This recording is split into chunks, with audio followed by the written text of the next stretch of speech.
will rise!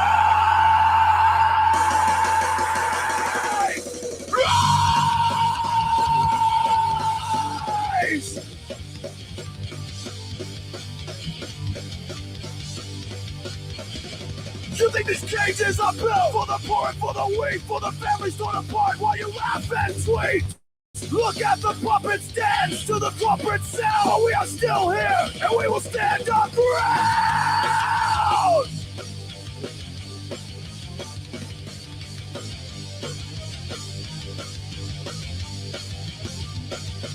There is blood on your hands! We have seen the truth erased! You put the prophets first! Instead of the people you've displaced! History is watching! And it won't soon forget! It may not be you this time! But you can soon be next! Burn it all down! Tear the walls apart! We will not bow! We will not lose heart! We will put an end to the hate! We will put an end to your lies! We will stand side by side! And we will rise!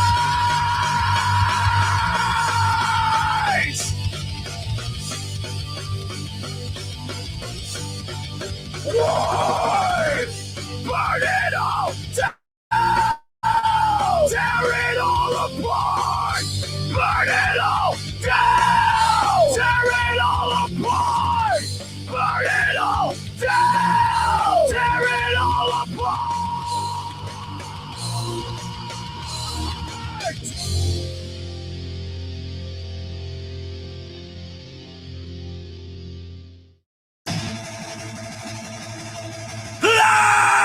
Lies on the screen from the death light machine.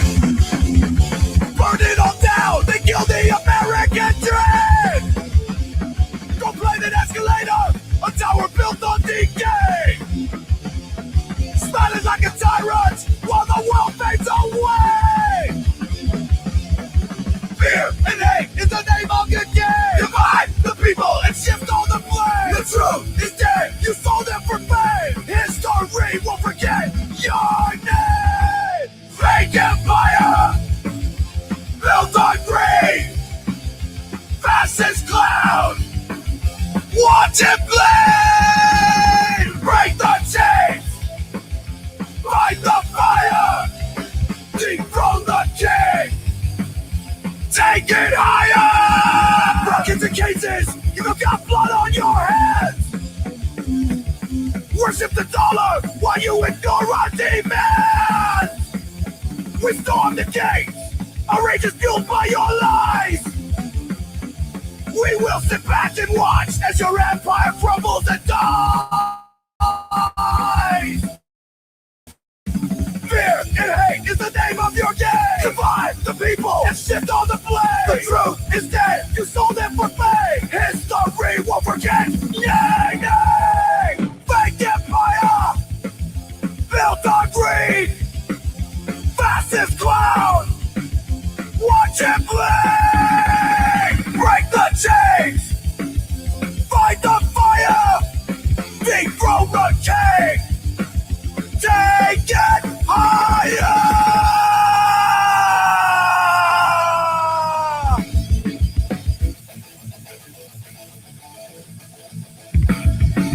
You build walls, we break them down. You spread lies, we burn this town. You breathe fear, we fight back. Hardcore, hard counterattack.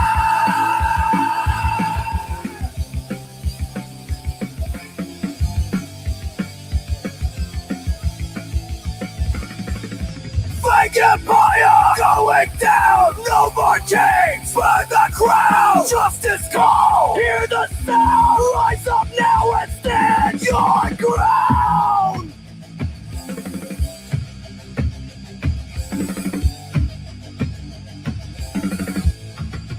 Oh, out.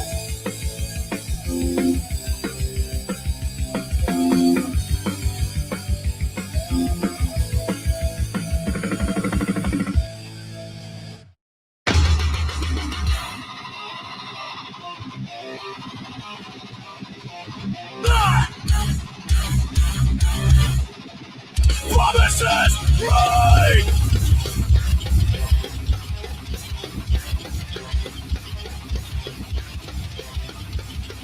Promises break! On a gilded stage, dividing the people, fueling the rage. Walls built high, but compassion slow. Truth buried deep beneath the show. No more lies, no more deceit. We will bow down, we will retreat. Voices loud, we stand as one. The fight's not over, it's just begun. It's just begun. Families torn at the borderline, justice denied, time after time. Prophet's soul on the planet burns. When will we learn? When will we learn? No more lies, no more deceit. We will bow down, we will retreat. Voices loud, we stand as one. The fight's not over, it's just begun. It's just begun. It's just begun.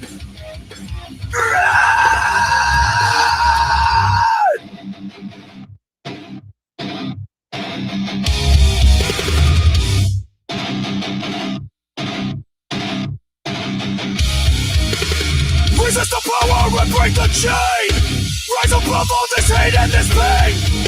Together we're strong, we won't divide.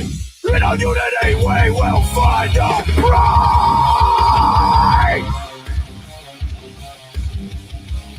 The fight's not over,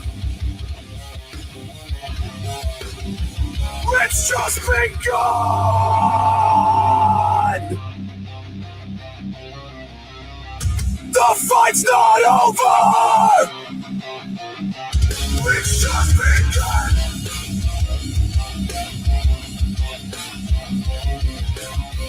The fight's not over, it's just begun.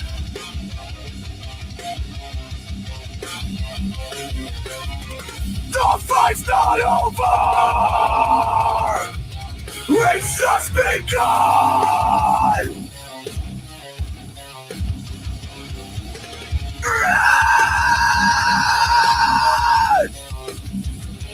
The fight's not over!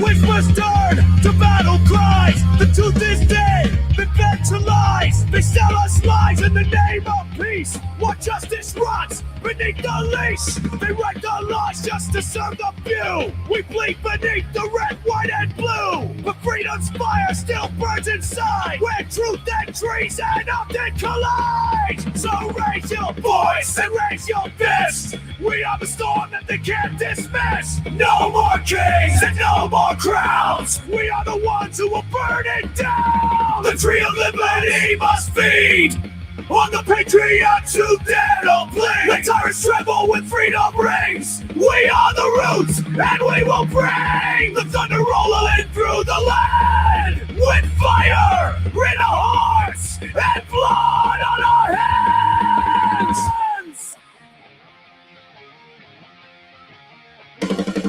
No peace without the will to fight. No dawn without the rebel night. The ballot's a joke and the court's offline. And American justice lags a decade behind. So strike the drum and light the flame. Each beating soul will rise again. The people's wrath is a sacred flood. The soil drains deep the martyr's blood. So raise your voice and raise your fist. We are the storm that they can't dismiss. No more kings and no more crowns. We are the ones who will burn it down. The tree of liberty must feed on the patriots who dare to bleed. The tyrants tremble when freedom rings. We are the roots and we will bring the thunder rolling through the land. With fire in our hearts and blood on our hands.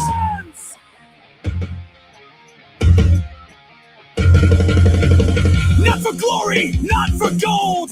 But for the stories that were never told, for every voice that they tried to drown, we will plant the flag and hold our ground. So raise your voice and raise your fist. We are the storm that they can't resist. No more kings and no more crowns. We are the ones who will burn it down. The tree of liberty must grow with the blood that only the brave know. And if we should fall, then we fall as one beneath the rising blood-red sun. The tyrants will fall and the people will rise, because freedom never truly dies.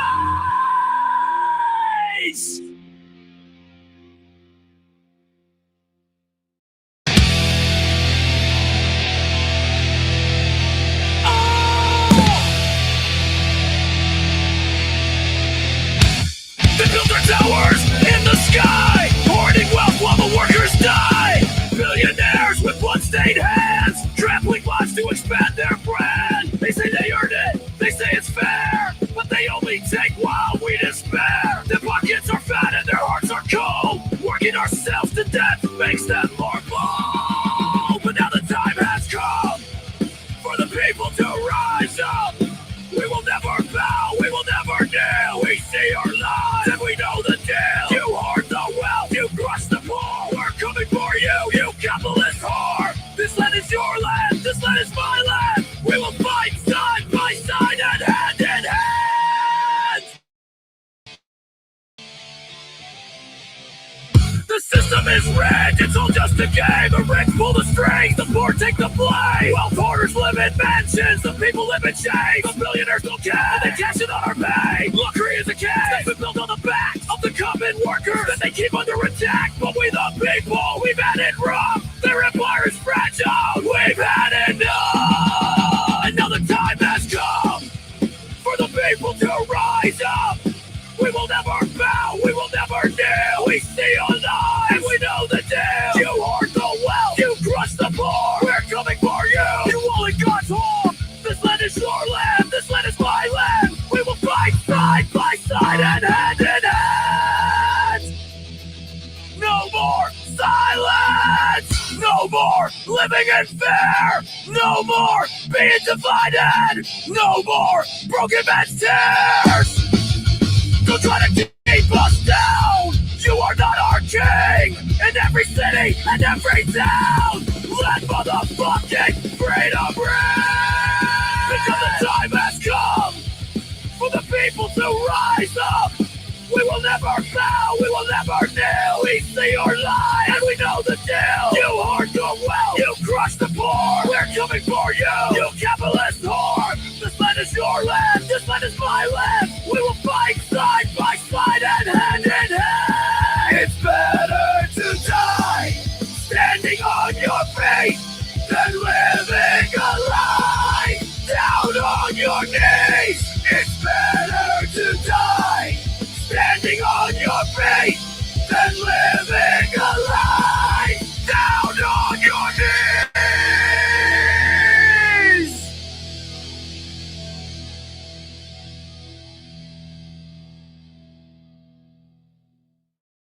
We signed up to fight for freedom, not to be the boots on the necks of Americans. You used us, you lied to us, and now we're coming to square the account. Get fucked and die mad about it. Edmonton 360, bitch! We wear the scars, we bear the pain. We watched our friends die in blood and blade. You said that we fought for liberty, but we came home to fight hypocrisy. You turned a rifle around our peace. You crushed dissent, you unleashed police. You sent us in just to guard your throne. You turned the streets into a combat zone. No one walks alone. Not in this fight. We all line. Whether it's day or night, no one walks alone. This ain't no game. There is only one true. We are the same.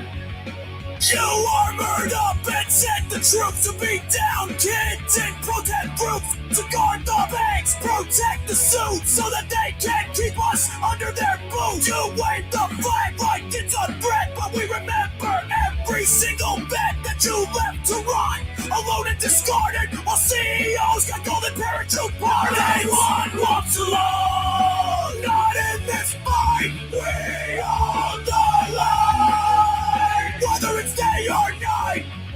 No one walks alone. This ain't no game. There is only one true. We are the same.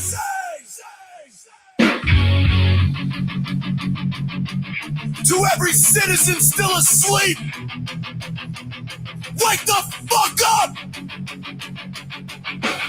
To my fellow veterans, remember your oath!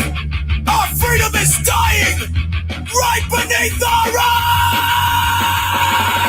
The people in charge tell us nothing but lies. The common people starve while billionaires eat, and we're the ones tossed out in the street. Let's save the rich, let's make them pay their share. Paying their taxes is a burden they can bear. Make billionaires right again. Not in this fight, we are the line. Whether it's day or night, no one walks alone. This ain't no game. There is only one truth. We are the same. No one walks alone. Not in this fight, we are the line. Whether it's day or night, no one walks alone. This ain't no game. There is only one truth. We are the same. No one walks alone.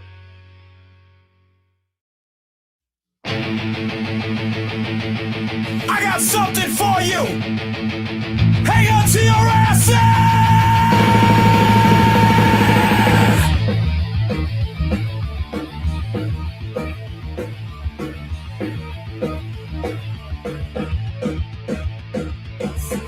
Towers, velvet ropes, behind the mask, a vulture chokes, power suits and dirty hands, wag the dog in desert sands, victims screaming into voids while kings play gods with broken toys, airbrush lies on every screen. What the hell does justice mean? Lock room, VIP, predator in a crown walking free, blood on the floor, hurt you in chains. How many more gotta scream in vain? You built your throne on broken laws.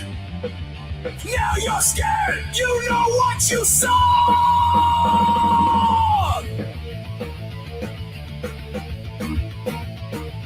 Silence bought with piles of cash. Erase the files, burn the trash. Martial law for damage control. Trap the bar to hide your soul. Wanna light the world on fire just to dodge the light trip wire. History is a loaded gun. Tick, tick, tick, you better run. Lock room, VIP, predator in a crown walking free. Blood on the floor, hurt you in chains. How many more gotta scream in vain? Your kingdom shakes with every name.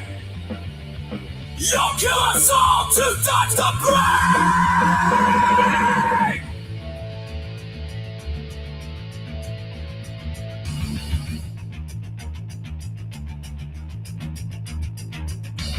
This ain't conspiracy, it's confession. Hidden in plain sight, full suppression. You laugh while the system bleeds, but the streets remember what you need. Truth, there's a cry. You just spare the time. When the lights come by and your ass is mine. Locked room, VIP, no more secrets, no more gates. Dragged across your marble floor. Truth is kicking down your door.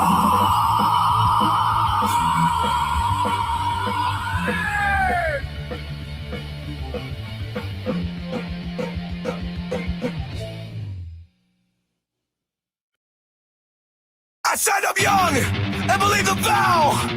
Stars and stripes, I wear them now. Trained to fight and trained to lead. Wore the flag like it was all I need. I went to war, that was my goal. Buried brothers filling bullet holes.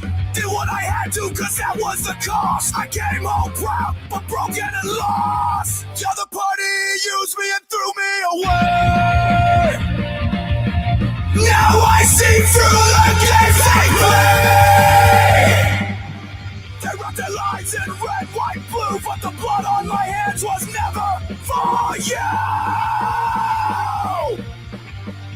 It was never for you. They said freedom, they said truth, but fed me hate since I was a youth. Republican dreams, conservative pride, just uniforms for the greed they hide. Where were they when the VA failed? When my friends came home and we all derailed? Where were they when we screamed in pain? Too busy chasing power and gain. All the party used me and threw me away. Now I see through the games they play. You bring support to wave your flags while you turn your backs on body bags. Don't turn your back on the fallen. You say that I betrayed you. I bled for this country. What did you ever do? You cheered for war. Then you ran from the wounded. I see who the traitors really are now! I gave my all, you gave me lies. Soldiers die while your empire thrives. Call me woke, call me lost. You never paid the fucking cost. And the party used me and threw me away. But I won't be silent one more day. I fight again, not for your pride, but for every soul you left behind. The party used me and threw me away. But I won't be silent one more day. Justice ain't red, justice ain't blue. It's the truth, and it's coming for you.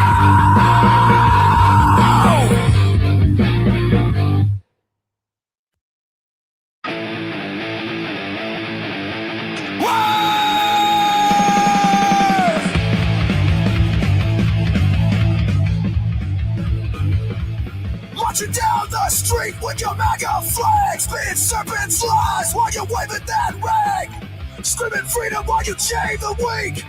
It makes me sick every time you speak. Beneath your cross, beyond your screen, you sold your soul for a fascist dream.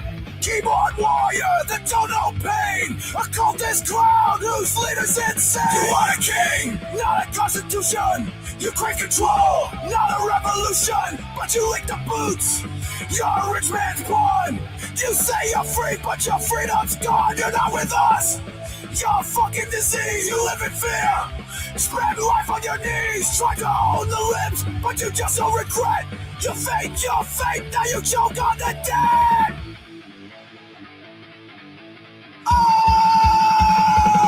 The party of law and order, but you storm the hill. You back the blue except when you're out to kill. You wave a gun in your neighbor's face.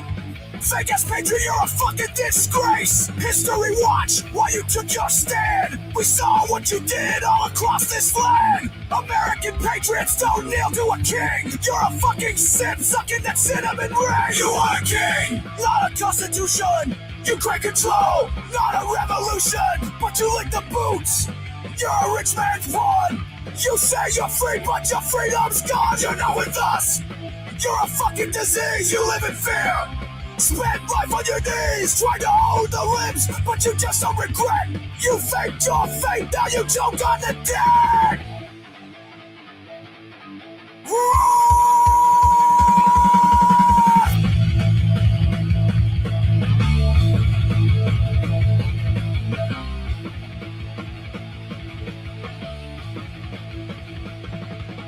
You traded your hood for a MAGA hat. The mark of the beast, you believe in that. You don't believe the words that you shout. You chant just to drown out the doubt. You were born to lose and you still started this game. The fire is coming in, we are the flame. We're gonna tear it down, bury it 6 foot deep. And we'll never forget that you're a you are a king, not a constitution. You break control, not a revolution. But you lick the boots, you're a rich man's pawn. You say you're free, but your freedom's gone. You're not with us, you're a fucking disease. You live in fear, spend life on your knees, trying to own the limbs, but you just don't regret. You think you're fake, now you choke on the dead. 1, 2, 3, 4, 26, 47. 1,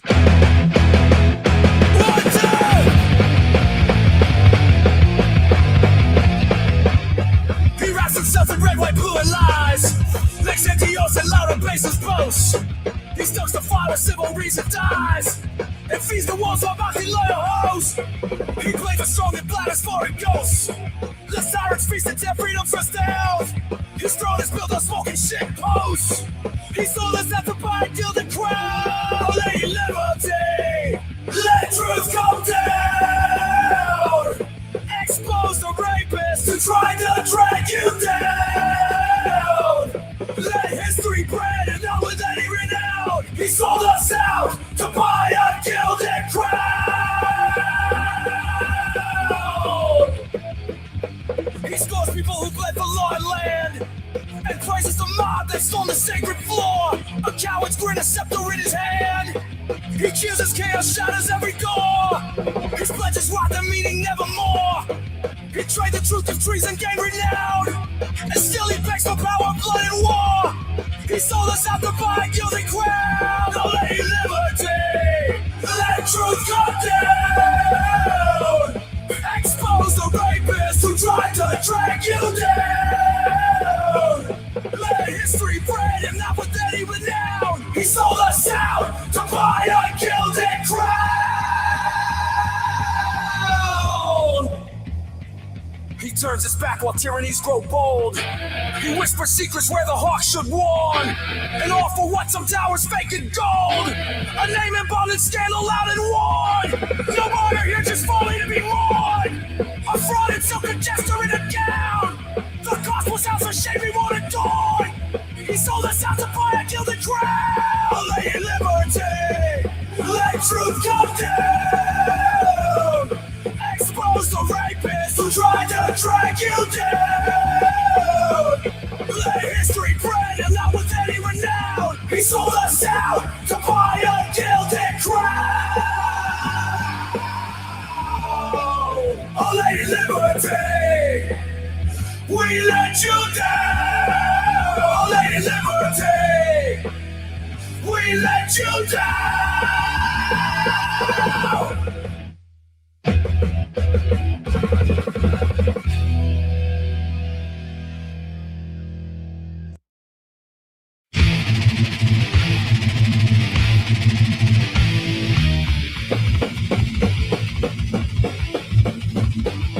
When truth is lost beneath a gilded name, a great parade as patriotic pride, the people's trust becomes a tarnished flame, extinguished where deception dares to strike. This man does not deserve our loyalty, because he thinks that he is royalty. America! Fuck yeah! King Praise in 7876 so you can suck our collective dicks are full of lies, built high on fear and spite. Commands with bluster, rage, and crude disdain. What once was law bends wrong to serve the right, and conscience cries in vain beneath the strain. This man does not deserve our loyalty, because he thinks that he is royalty. America! Fuck yeah! King Brains in 7876 so you can suck our collective dicks. No kids! This motherfucker must go! No kids! Straight to jail! No kids! Or we can show! No kids! Him the gates of hell!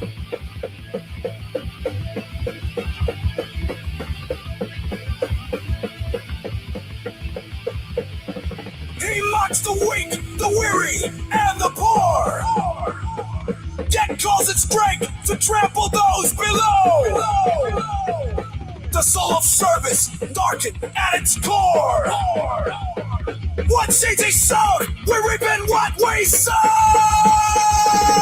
This man does not deserve our loyalty, because he thinks that he is royalty. America!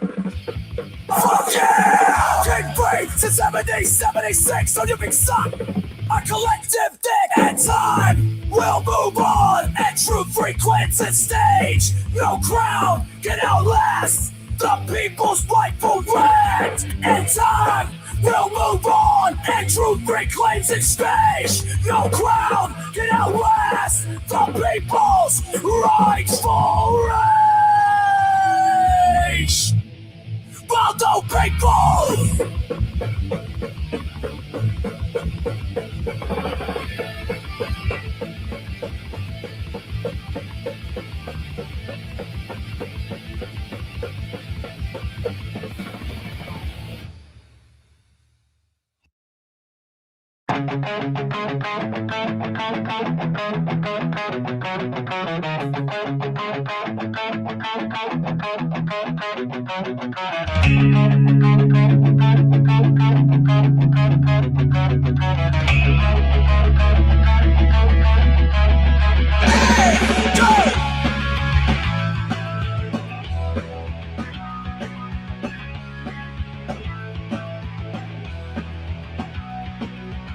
It rose in the heartland, hard and gray. A tree of iron fed by fear and greed. Its roots split courthouses and cracked the day. Its branches smothered thought and deed. The ringing smile, people kneel. Truth was outlawed, mercy a plea. But one light burned, the world tried to conceal. So light your lamp and dead beneath the tree. Oh, light your lamp, let it shine bright. Oh, light your lamp, let it shine bright. Oh, God, let it shine bright.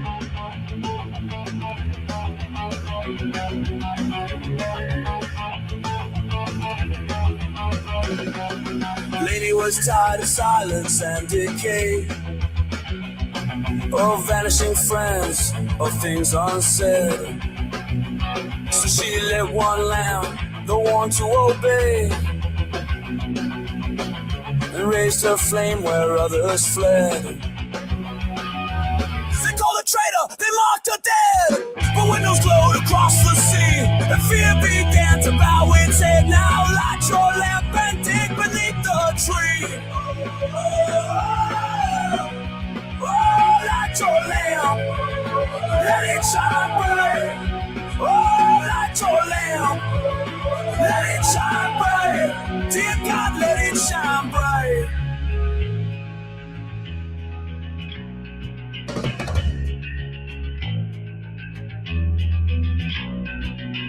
Then came the reckoning, quiet and slow.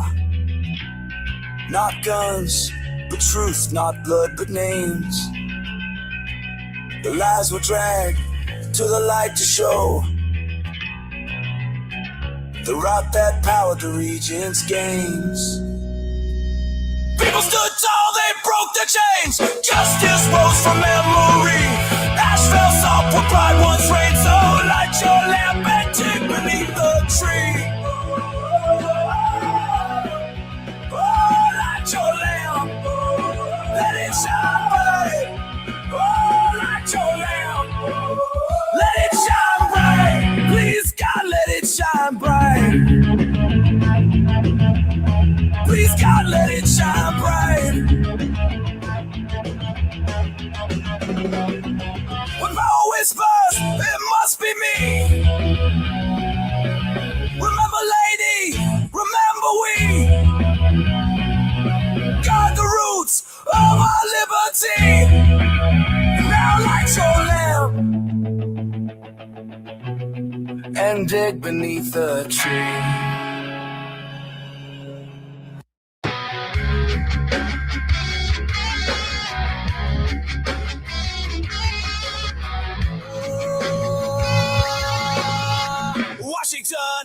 Washington, 6'8", weighs a fucking ton. Opponents beware, opponents beware. He's coming, he's coming, he's coming.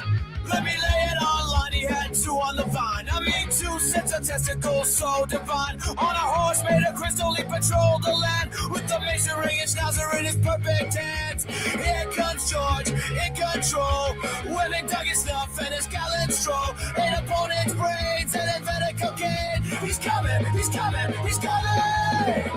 Washington, Washington, 6'20", fucking killing for fun. Spread, spread, Delaware. He's coming, he's coming, he's coming.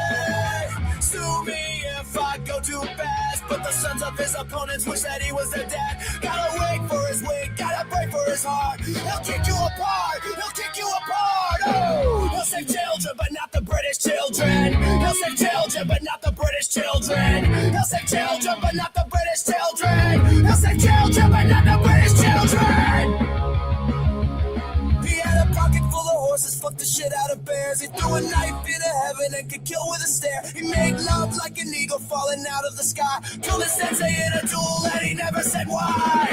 Washington, Washington, 12 stories high, native radiation. The present beware, the future beware. He's coming, he's coming, he's coming.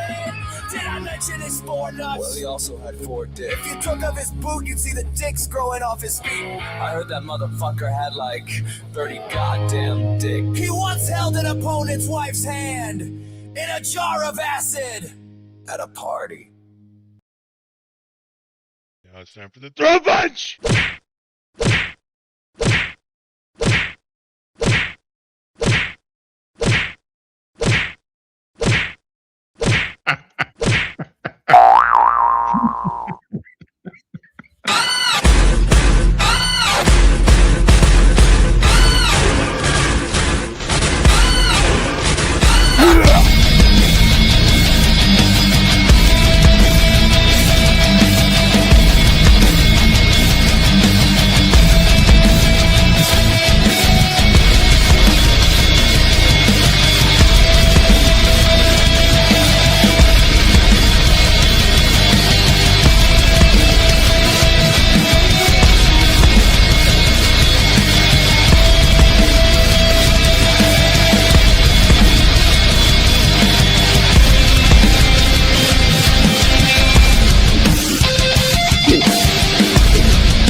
You're not in my district. Woo! Whoa! All right. Woo! Make a spectacle of myself here. Dude, it's great to see you. Big Sarge. Great to see you. Great to see you again, Yep. as a matter of fact. So, anything big happened today? Anything newsworthy? Anything? Oh It's been a slow news day, hasn't it? You know, we got so much going on in the world. We got the theaters popping off and threatened theaters popping off, and the only consistency is the lies that are weapons coming out of Donald Trump's mouth that is infecting our minds and turning our country into a fountain of chaos and disrespect. Yep. True. Very true. Sorry. Had to put that out on the Discord server, see if we can drum up a couple more viewers. So, you're in a restaurant. All right, let me set the scene here. So my name is Phil Ehr. I'm a candidate for Congress in the 28th Congressional District of Florida, which is the southernmost district in the state. That's southwest Miami-Dade and the Florida Keys. But for now, I am in Doral, just slightly over the border, South Florida. It is in the place that has been the focus of attention since for all things Venezuelan. It is the El Palazzo restaurant right outside. It's an indoor, and I'm one of 3 people inside right now. Outdoors, we've just had the national CBS News live broadcast hosted right here. So out there's cameras and lights and people and security, all those folks out there. And up here on this screen TV, they've shifted over to the local, and they'll have the follow up to, hey, we got to host the national news broadcast, and it was all about Venezuela. It's about Maduro. They had an interview with Maria Corina Machado. That was taped. It wasn't live, but it was there. So all the stuff that happens to be going on now in South Florida, I got to bring to you, Big Sarge, by being in one of the places that is the focus of attention. I like it. We'll get complaints about the background noise probably in the next 5 minutes. Just there's always one. And if levels are pretty loud, I already minimal. asked. Good. The restaurant won't turn the television down, but I have a quiet spot I can retreat to. I can reposition to if you need me to. It's not. No, you're fine. It's just inevitably there's always one, and I know this from 10 years of experience. Okay. All right. So, just to recap, everybody, today is January the 6th, and 5 years ago, a bunch of bootlicking simps, cucks, traitors, and just weird fucking people. Yeah. A guy wearing like one of those lodge hats, a guy carrying a Confederate flag, people that were cosplaying, and then people that just walked in and literally took shits on the floor and pissed on the walls in the U.S. Capitol building. And within a year, a lot of those people had been arrested. And now suddenly, all of them have been pardoned. However, about 100 of them have been rearrested because felons are going to felon regardless. And some of them are dead. And I don't mean Ashley Babbitt, who took hot loads to the chest and with a "Don't Tread on Me" shirt and got literally tread on by her fellows as they ran away from gunfire. I mean the people after the fact who, once released from jail and pardoned, decided that they were going to go be Billy Badass with cops, and now they are deceased. Here's hoping that the rest of them follow suit soon enough. And anybody that's going to clutch their pearls in the comments, here's a double barrel fuck off, because you know what?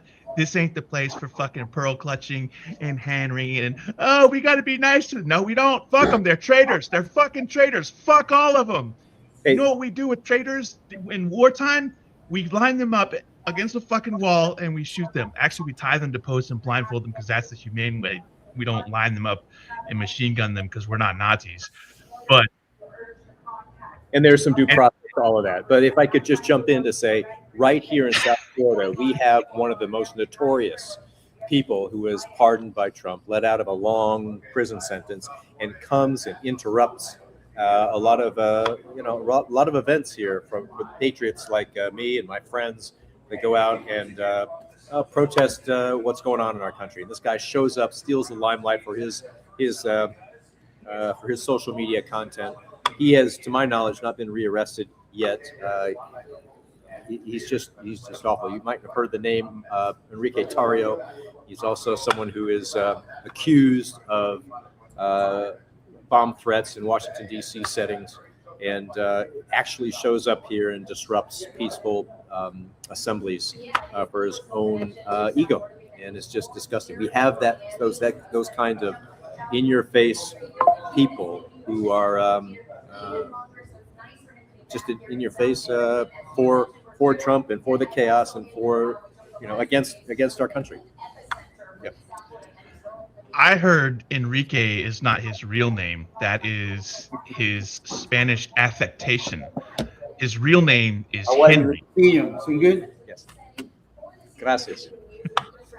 His real name is Henry. So he goes by Enrique to. Yeah, he goes by Enrique. Which is weird because most of them are white supremacists. So you would think that he would go by Henry so that they don't like whatever it is that white supremacists do to Hispanic people. Yeah. Weird.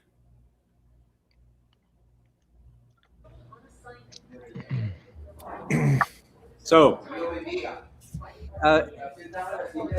do I see Go Birds there? Like, are you actually? might see some Go Birds. There might be some Philadelphia Eagles things in the background. Allegedly, Old, right? Old, yeah. All right. Well, yeah, we got the good flag there, so that's great. That's great. All right. So this is. Any questions about Venezuela? I mean, we've gone through it over and over again. Let me just tell you. I came over here just this afternoon by this federal detention center in the Everglades. Some people call it Alligator Alcatraz. That's a stupid name for it, but that's where it is. I stopped there. I had visited there about a week previous when we had a little cold snap down here in South Florida. Cold snap for us is nothing like you guys used to, but it went down into the upper 30s overnight. Now that might not seem bad, and it wasn't, except if you're in a tent and you don't have adequate medical or warmth around, and you're ripped away from your family as these detainees are, and it's just horrible conditions. We don't know how the conditions are for those detainees. We do know that some state legislators and I think a congressman or two was able to tour the facility months ago before some legal issues stopped its further construction. And I'm not sure what the current status of that legal situation is, but I do know that we continue to get reports, credible reports of terrible humanitarian conditions. And you just think we just arrested. We had some, and we went out with the awesome power of the United States Navy and Army and a joint force, and we got Nicolas Maduro, who's whining about his conditions in a detention facility in the Southern District of Manhattan, or the Southern District of New York in Manhattan. Well, damn it, these detainees deserve much better treatment than that guy is getting. And he's have changed his clothes. We see him with water bottles. We see him, all prepared to at least address a court of law. These people have no due process. These people I refer to, detainees, many of them have zero due process, and are just whacked off the streets and put in jail. They've done essentially nothing wrong. This is the situation we have in our country. It is now called American justice, and it is disgusting. You get me in office, and I can be one of the many voices who is going for reform on these issues, for reform of the continuing abuse of our soldiers, sailors, airmen, and Marines who have the moral injury of having to go out and conduct dubious, lawful, unlawful missions, and sometimes, as in my very considered and well backed up opinion, that second strike in the early September, we need transparency and accountability around that one action. And that should, if we were able to have that, we'd set a tone that is a lot different than what the force is getting now. That tone needs to come out, and this is why Hegseth and Trump are so scared to show the American people what they're asking us to do.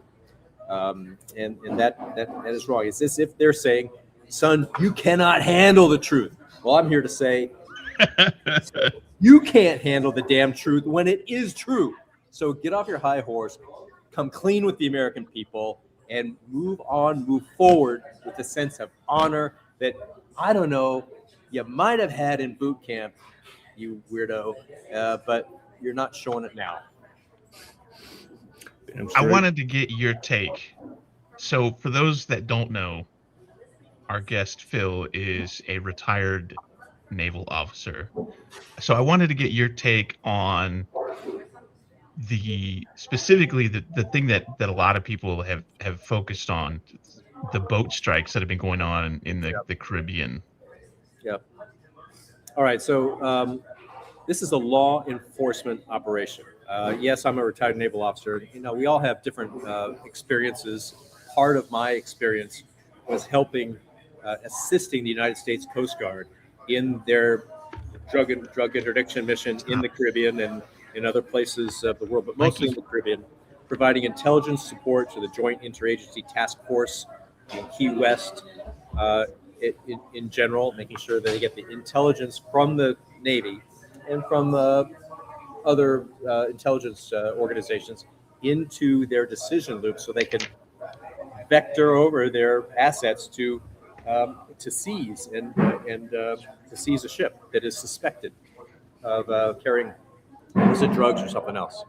That's a hard problem, actually, in an open ocean. Even the little Gulf, or even the stretch between Cuba and the Keys, or south of Cuba in the Caribbean, where this is going on.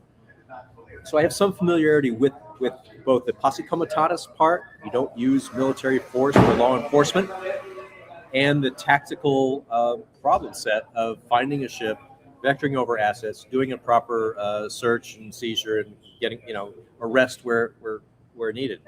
So my take is what the administration has done is they've declared this law enforcement mission is now a wartime mission, and they refuse to provide the public or Congress with the rationale, the legal rationale, as if that's secret. Interpretation of our Constitution, interpretation of the relevant laws cannot be secret. It just can't be. But they're treating it as such. They're not respecting the American people enough to show why they think it's justified. So that's underlying the whole operation. So I don't like it.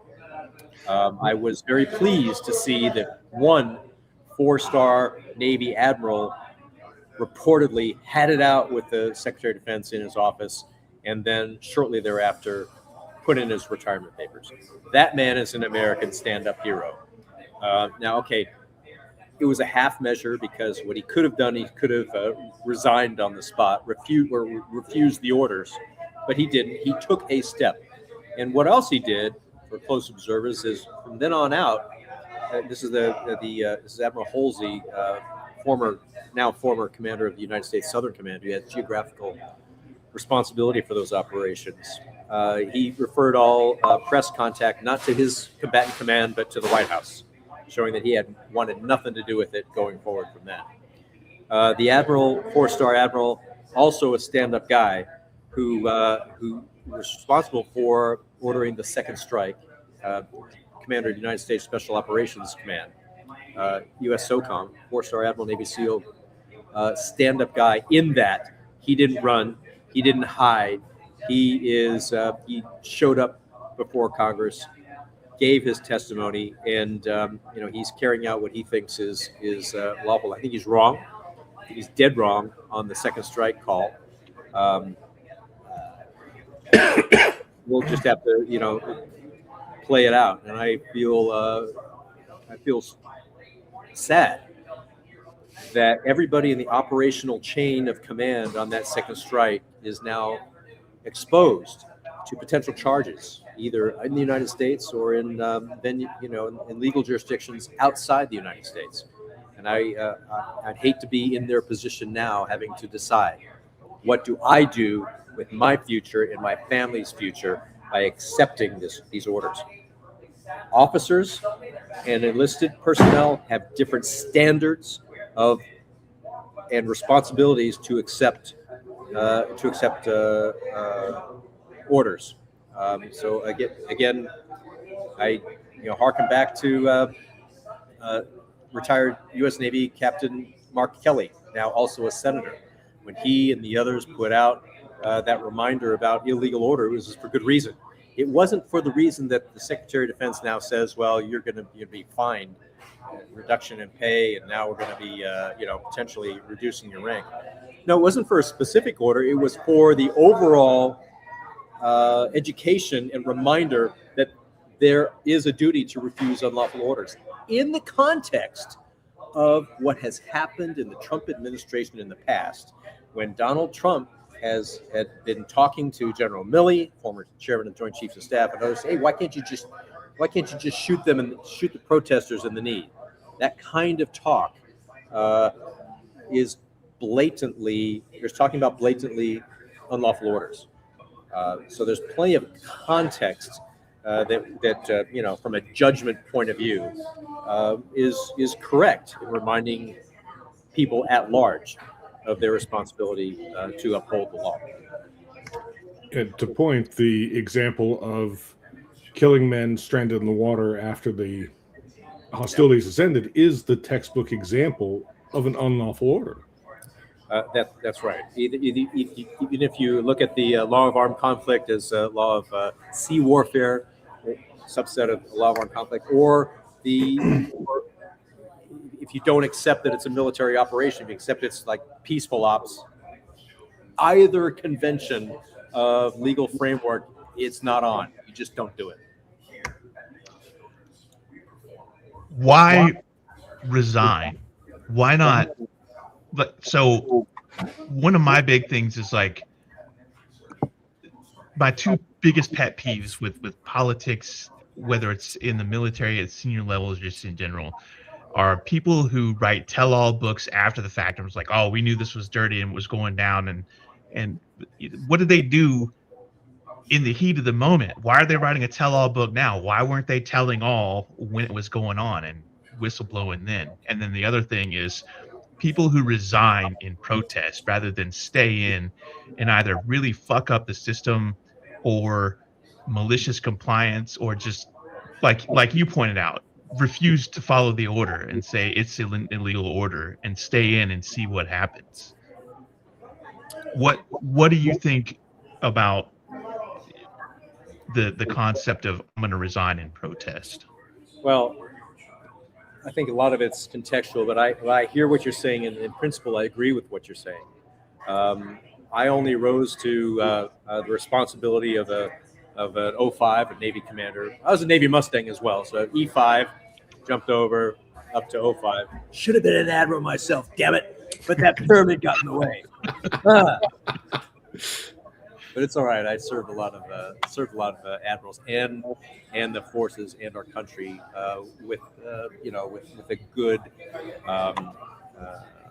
good sense of pride now in that service, because I followed lawful orders, because I gave good advice, because I commanded in the best way I knew how, and to take, we've all been in positions where the boss has kind of screwed up. I think we have. I know I have at several points in my career. And what do? No, you stay in and you do your job, and you do your job to get the mission done for the force, if that's a priority, for the mission, if that's a priority. And usually both of them are the priorities. You got to marry the two, and it's got to be successful. So, I would have liked to have seen an admiral refuse a second strike order. I would like to have seen an admiral or general refuse the operation as a whole, based on their judgment of the legality of it, and take what would certainly be the end of their career and financial consequence. However, I'm not going to throw stones at either of those two admirals, even though I think one made a big error and the other acted slowly. But hey, I'm on the sidelines. They're in the fleet, so I got to respect that, and I do respect them immensely. I don't know if that answers your question. It's a lot of words for what could have been a yes or no. It's not a simple answer, I don't think. I think that there's a lot of nuance that goes into it. I just personally am like, we've sat back for the past 10 years through one administration and then a gap in that. And there were still things in the Biden administration that we were like, all right, y'all aren't doing enough. There needs to be more. And then now we have Trump again. And people consistently have sat on the sidelines and like said, oh, now I'm out, I'm writing a tell-all book, or I'm resigning in protest or whatever. Like General Mattis, for example, is the big one. That Mattis was revered by literally everybody until he went to work for the Trump administration. And then a lot of people soured on that. Were like, oh, how could he do that? And then other people were like, hell yeah. So depending on your understanding of Mattis, it goes either way. But then he resigned after a handful of years. And whether we agree with his reasons or not, that pissed a lot of people off on both sides of the aisle. Like, how dare you quit? And other people were like, please don't quit. What are you doing? Well, my cut on General Mattis is that he did the right thing at every stage. He stepped up for his country when we saw the disaster of Donald Trump coming in. He said, well, I can be your Secretary of Defense. I can do that job, and I can help. I can help put the country and you, Mr. President, on the right road. He tried that, and it didn't work out, and so he had to leave. That one big, you remember the cabinet meeting when everybody went around and said how they loved Donald Trump and how he smelled great, and he looked handsome and all that. And Mattis said, something to the effect of, the troops are proud to serve the United States, not serve you, the United States. Something to that effect, but not stroking the man's ego for the ego's sake. No, he was doing the job and the leadership we expect of a 4-star. And so I have all kinds of respect for him. Here's a little sidelight. I'm running for office, so I do have a little bit of an ego myself. So when Mattis went to be Secretary of Defense, I thought, damn, what's going on here? If Mattis can work for Trump, I would be proud to work in Mattis's organization. So I put in my little application, and it only got the auto reply. Thank you for applying. But yeah, I would have signed up. I would have followed that man into the Trump administration, into the hellhole that it was, and supported our country as best as I knew how. Mattis did that. Mattis did that to the time in which he couldn't, and he had to go. Yeah. What I want to see is I want to see like one general officer, at least 2, if not 3 stars, or even 4, just finally stand up and say, enough is enough. This is illegal. We're not doing it. And start. I think there are people that are waiting for somebody else. And I realize that a lot of generals are natural leaders. They've been groomed over the years. They've trained rigorously. But I think somebody is they're waiting for like one person with prestige. They're like, at some point, we are all going to be fucked if we keep doing this. And where is the line? And they're just waiting for someone to say the line is here. Let me ask it this way, because I'm listening, and I kind of understand exactly what what you're talking about with Mad Dog and him being right all the way up through.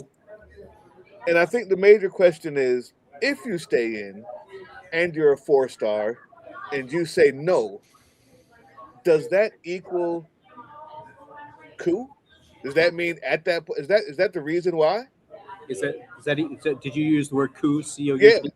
No. Yeah, is that equal? No. Like, does that mean that once you say I'm not doing this to the president,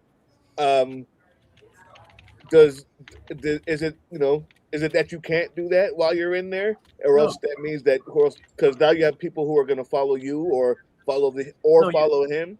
Those senior officers have a responsibility to say no. It's their duty when they believe that it is clearly an unlawful order, and so they need to make that assessment, just as the Army captain or the Navy lieutenant commander needs to make that assessment as his orders come down or her orders come down, and they're asked to execute. So there's something else at play here, if I could. It's called the Revolt of the Admirals. I say again, Revolt of the Admirals. It was an actual thing, and all these general flag officers study this episode in American history as a lesson in civilian control of the military. The Revolt of the Admirals is a period of time after World War II when the Navy and the Air Force were fighting over resources. The Navy wanted more aircraft carriers, more fighting power. They wanted the nuclear deterrent on submarines, and the United States Air Force was being born out of the Army, and they wanted a lot of resources as well. So there was this fight it was a policy fight in Congress where some active duty and retired, at least active duty admirals went before Congress and testified on what they believed was the budget priorities for the new Department of Defense. And they were at odds with the new Secretary of Defense. The Truman administration and the active duty admirals saw things differently, and they testified with contrary messages, with conflicting messages before Congress. As it turns out, it didn't go well for the admirals. You know, the civilian control of the military in that time was reaffirmed, and we study that and we debate it in war colleges. I happen to believe that was the right decision for the civilian authorities to prevail. But what I'm calling for now, and what we need now as a country, is a new revolt of the admirals, whereby it's the rule of law that is upheld in face of law destroying extrajudicial, executions at sea, in the face of potentially, we haven't really seen it yet, potentially breaking posse comitatus in American cities. You know, the words are there, the orders don't appear to be there. I can't really tell. I'm not in that chain of command. But those types of things need to be on the forefront. And every time I get on a podcast like this or a show like this, I'm pushing for a modern day revolt of the admirals. And just a note, apologies for having some technical difficulty with Doug there. We'll continue on without. As soon as he gets started, we'll have him back Great in. to see you there for a second there, Drill Sergeant. Wait, and to your point, with what's going on, what can be your role in Congress and the rest of the, maybe some of the GOP as well, in finding a way that's going to meaningfully rein in what's being done right now? Trump does have authority over the military. Right. So as one of the members of the new Congress in 2027, I would try my best to get on committees that will make a difference and shore up the cracks in our Constitution and our laws that have resulted in this chaos. It's out of control, unitary federal executive. I had the honor and pleasure of meeting Jamie Raskin recently, and I'm sure I want his support. And I want to be on. Natural for me would be armed service committee assignments, armed services, maybe intelligence. I was in the intelligence community, but I told him, Rep. Raskin, recruit me into your judiciary committee. I want to be there. I'm not an attorney. I'm not a JAG, but I can see what needs to be done for I can't see in legal terms what needs to be done, but I can see in practical operational terms what must be done to make sure our institution of the military is commanded by people who are compelled to follow the law, compelled to respect institutions. So we need some kind of probably constitutional amendments, probably certainly some closing of loopholes in the law that allow for a president to declare, drinking your Coke the wrong way, an emergency. And so therefore all the emergency powers kick in. Somebody runs a red light and it's all of a sudden an insurrection. So maybe that's the next thing we're going to be facing. I jest a little bit, but this president has shown with the operation in Venezuela, the talk about Greenland, the abandonment of freedom fighters in Eastern Europe, and the destruction of our friends around the globe, that he's willing to push the envelope and destroy the envelope.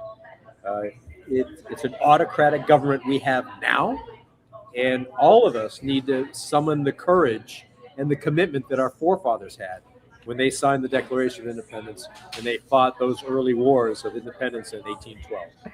We need that kind of commitment in the nonviolent world in which we are living now to stand up for ourselves, and that means energizing people to get off their high horse, pay attention, and act on the streets, act with the local and state and federal legislatures, and put the pressure on this administration to clean up its act, because it's dirty right now. And I say that in a place where I'm in Doral, Florida. People here love the initial result of Nicolas Maduro being brought to justice. I feel elation as well, but I also feel mixed. Elation because that man has tortured and brutalized people in the way that the Cuban regime has brutalized people for decades. Cuba and the Maduro regime are allies, and they can see that all kinds of ways, even in the Security Council statements that were made yesterday. So around here, we are happy that he's behind bars, and that's as far as anyone around here can think and feel at the moment. It's going to take a few days, if not now, and it's already starting, when they're starting to feel betrayed by an administration that does not respect the elections in April or July 2024, where Maria Corina Machado led a movement that elected Mr. Gonzalez, Edmundo Gonzalez, to be president. He's the rightful president. He's the person we should be ushering into power, but not like Iraq. And we don't want any de-Baathification, but we do want more of the head of the snake brought to justice.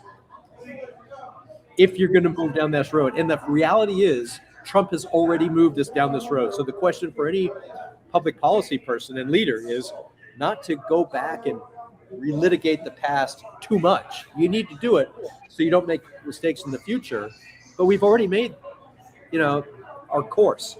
So the point now is, for people like me, what do you do going forward? For me, going forward is democracy that endures in Venezuela.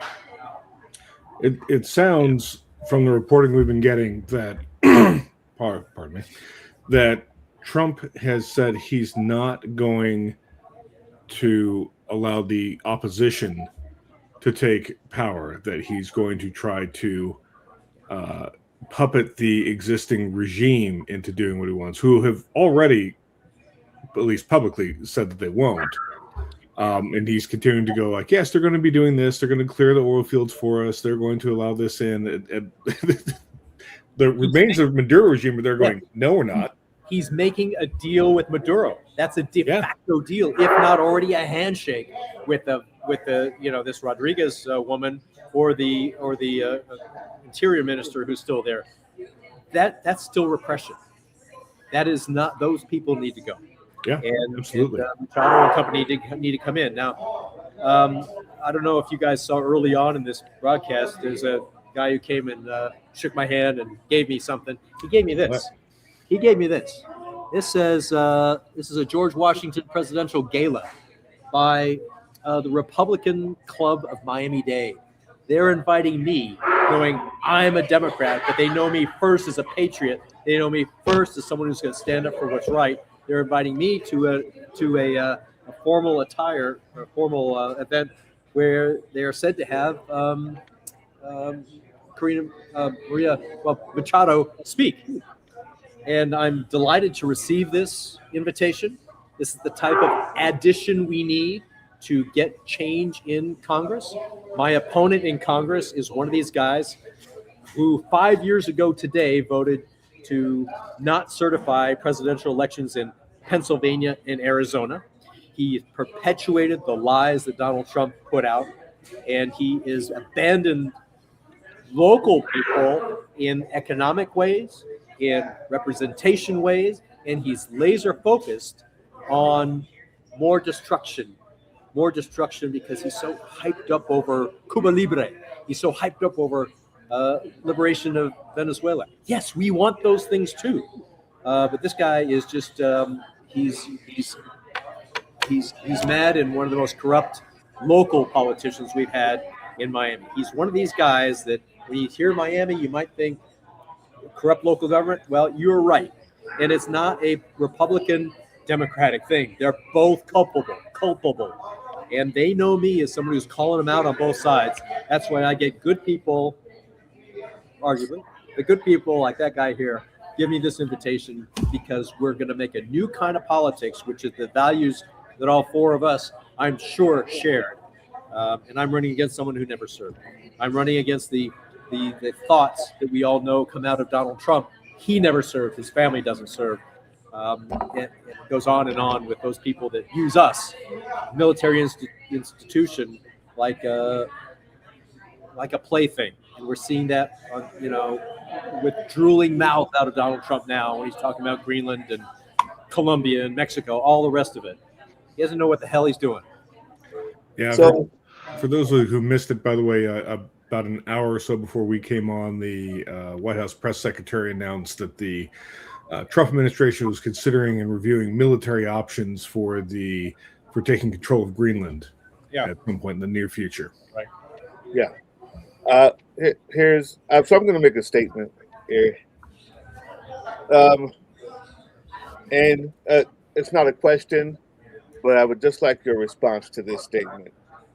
I believe we are beyond screwed because the consequences of electing a narcissistic, sociopathic dictator are what we're seeing. I think the only thing left to do is to fight in the streets and in the places where they are. And I think the very idea that we are trying to figure out what to do next, how to move forward with Venezuela, should be out of our hands. I think we have proven ourselves to be unworthy of being in any position to do anything anymore. I find myself disgusted at the people at the UN Security Council and their milquetoast. I stand with Venezuela, but not saying what they should be saying. Stop this, or we'll stop you. We're an unleashed fucking dog, is what we are, and we're ruining the neighborhood. I don't think we have any right to talk about what to do next. All we have to do next is get him out of here is our only option. If we think that we're going to do anything about the democracy in Venezuela, it doesn't work until he's out of here. We are unleashed. We are disgusting. We're an embarrassment to everything I served. And the entire world has knelt down. What needs to happen is not us. We're the shithole country. We need help. We need the people in the UN, in the Security Council, to get up off their knees and to say, you know what, America, you think that you own everything. You go on TV and say you own this entire hemisphere. You have the right to everything that you look, everything that you see, fucking manifest destiny on earth. And the response is decorum, light claps. I stand with Venezuela. If it was a brown country or a small country, we'd be bombing them. But it's us. I'm not saying we should be bombed. What I'm saying is there's a leash that needs to come out, and it's not coming out by the people and by the rest of the world. Like I said, it wasn't in question, sir. And I'm sorry. We're going through a lot lately. So that's honestly how I feel. And every time I hear someone talk about what happens next in Venezuela, I find my heart sinking, as if we have the right to talk about what happens next anywhere. We're a rogue, dystopian fucking country. We don't have the right anymore until we can pick this guy up with pitchforks and throw him off the White House freaking roof. We cannot talk about what happens anywhere else anymore. We lost. We've lost. So, continue. Drill Sergeant, I share that sentiment, and you are not alone. We all feel disgusted by what our government has done, what we or people have allowed to happen in our name, and it's truly awful. And a lot of people are checking out. I just want to thank you for not checking out of your leadership. You're here on this program. I've seen you in person. influencing people, and I ask you to stay with the fight. I want to stay with the fight, and I am. It's impossible to not stay with the fight. What I'm saying is, at every turn, am I wrong for thinking, hey, UN, we need your help? Hey, world leaders, we need your help. We're under a dictator who's willing to put military in the streets. Now, I also think the reason why I can't stop is because I think that there are more of us than there are of them. It's the battle cry. We need to change those minds, enough of those minds to realize if we're in the streets and we're at the White House, they don't have enough to stop the groundswell. But the groundswell, I can't stop the fight because I want that groundswell. But until then, I just know we're changing one at a time, and it's just not enough. We need the help. We need the help. UN, we're the country that needs the help now. We have a dictator in charge. Am I wrong for asking that question? For wondering, are we allowed to ask that question as America? I think we are definitely allowed to ask the question. I think the reality also is that the people to whom we would ask the question are either too weak in comparison to the Trump administration, or on his side, like Putin and Xi now. So we are the vanguard. UN's not going to save us. It's going to be down to us. It's going to be down to us on the streets and in the ballot box. So, and the ballot box is still there. And we need to make sure that it's free and fair. Moment. Between now and election in 2028, we've got a lot to do to hold back the executive. Part of that is electing a new Congress in 2026. That's why I'm stepping up to run. That's why you guys are here on this podcast, to do things that will support everyday Americans with the values that we all swore allegiance to. And it's not just the fact of an oath, is because we believe it, because it's derived by the best that we can conceive of, or at least in my case, I won't speak for you, best that we can conceive of a theory of government that allows for freedom and prosperity. And we're seeing that being tossed away, and it's infuriating. It is excruciatingly infuriating. On the other hand, I know, Matt, 1 second, I just want to make sure that it's not misconstrued to anybody out there, and especially you, Commander. I appreciate what you do as well. I appreciate stepping out into this war field that's now called politics. I appreciate you accepting, flyers to go with Republicans and trying to do the thing that needs to be done. I appreciate you coming on here. I appreciate you listening to a guy rant about things that you can't change. So I don't want it to ever get misconstrued, guys, that somehow this means give up. My anger and my rage is directed at a single target, and every single one of us here on this screen and out there typing is what it will take to fix it. And I do know that. So I want to make sure I say that so people don't think I'm just throwing our hands up. I'm just looking at every option. And I appreciate what you do, sir. I really do. Well, thank you. I appreciate that. I just wanted to say the only point that I disagree with Doug is that I don't believe we're beaten. I really don't. Don't believe in what? I didn't hear you. I don't believe that they've won. I don't believe that we are beaten. Not yet, anyway. Truly be beaten is when you can't get up off the pavement. You can't get back up into the fight. And the fight's definitely going against us right now in terms of what he's been able to do, and the fact that folks in Congress are not able or unwilling to take action that will stop him. Well, Now, I look at the ground game. Being in Pennsylvania, I'm in a swing state. It can often be an indication and bellwether of where the nation's mind is at beyond just where, whatever the polls happen to have said. And I can tell you that since Thanksgiving, I've been on the road quite a bit. I've been moving around a bunch of different events and things. Won't bore with details on that. But wherever I go, whether it be down towards the city, out into the mountains, wherever, I'm seeing a lot less Trump signs and flags. I'm seeing a lot less banners. I'm seeing things that have been painted on the side of people's barns gone. There is a absolutely ludicrous mega church on my way up to where my parents live.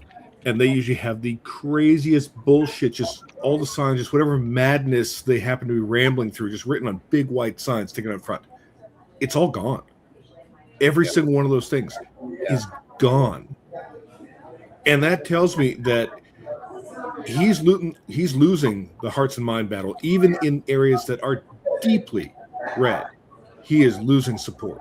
So in my congressional district, there's this big, next to the Florida Turnpike, there's a big sign that is all Trump. It's still there, but I agree with you. This other places, the signs are gone, the glitch is gone. And let me tell you something else. We just had an election right here in Miami, a mayoral election, where it pitted a national Democratic brand versus a Republican. It was a nonpartisan race where the Republican was actually had much more integrity than the Democrat. I supported that Republican in this race. Why did I do that? Because he was a retired United States Army colonel who was not MAGA. He was normal. He had a lot of the same experiences that all of us had, and he was truthful. He also, in the primary, got rid of and defeated known people who were associated with Miami's local corruption for generations. For generations, two big names, and it quashed a third dynasty on the Republican side. And on the Democratic side, he went through the primary. On the Democratic side, there are problems with that candidate. But in the end, it didn't matter because it was the national Democratic brand versus the national Republican brand, because the Democrats were successful in painting him that way. Yeah, that's fine. But the result of the election was 18 points. 18 points the Democrats won over the Republican in this nonpartisan race in an electorate where it was heavy Cuban American and went landslide Republicans for years. 18 points the other way. That's a great sign. It's also a great sign when you see places in other parts of Florida moving double digits. Back where I used to live up in Pensacola, in a special election up there, Escambia County, the westernmost county, went blue in that special election. Okay, in the overall, the Republican got in power, but we moved it, and I'm proud to say that my team had a hand in moving those people, and in other special elections in parts of Florida, and right here within my particular congressional district, we've had some municipal results that are very promising. And so when people take a look at whether to support me and other Democratic candidates of decent quality across our state, the state's changing. And right now we're seeing some exuberance right here in this community for what's happened with this dictator that's no longer brutalizing people, but his regime still exists. And so there's kind of a sugar high that's going to wear off. You get down to the basics. Why is not the United States putting a Democrat, small d, someone who like Machado in power, someone like Edmundo Gonzalez, the rightful winner of that election in 2024? That's what we should be doing, because we've gone down this road. Query whether we should have gone down this road, but we're on the road now. So now is the time to press because the decision has been made. Elections do have consequences. That's why we need to win in 2028, the next presidential. and the preparatory move is this coming Congress to change. Now, we're looking at swings in districts of 20 to 25 points. Like Yeah.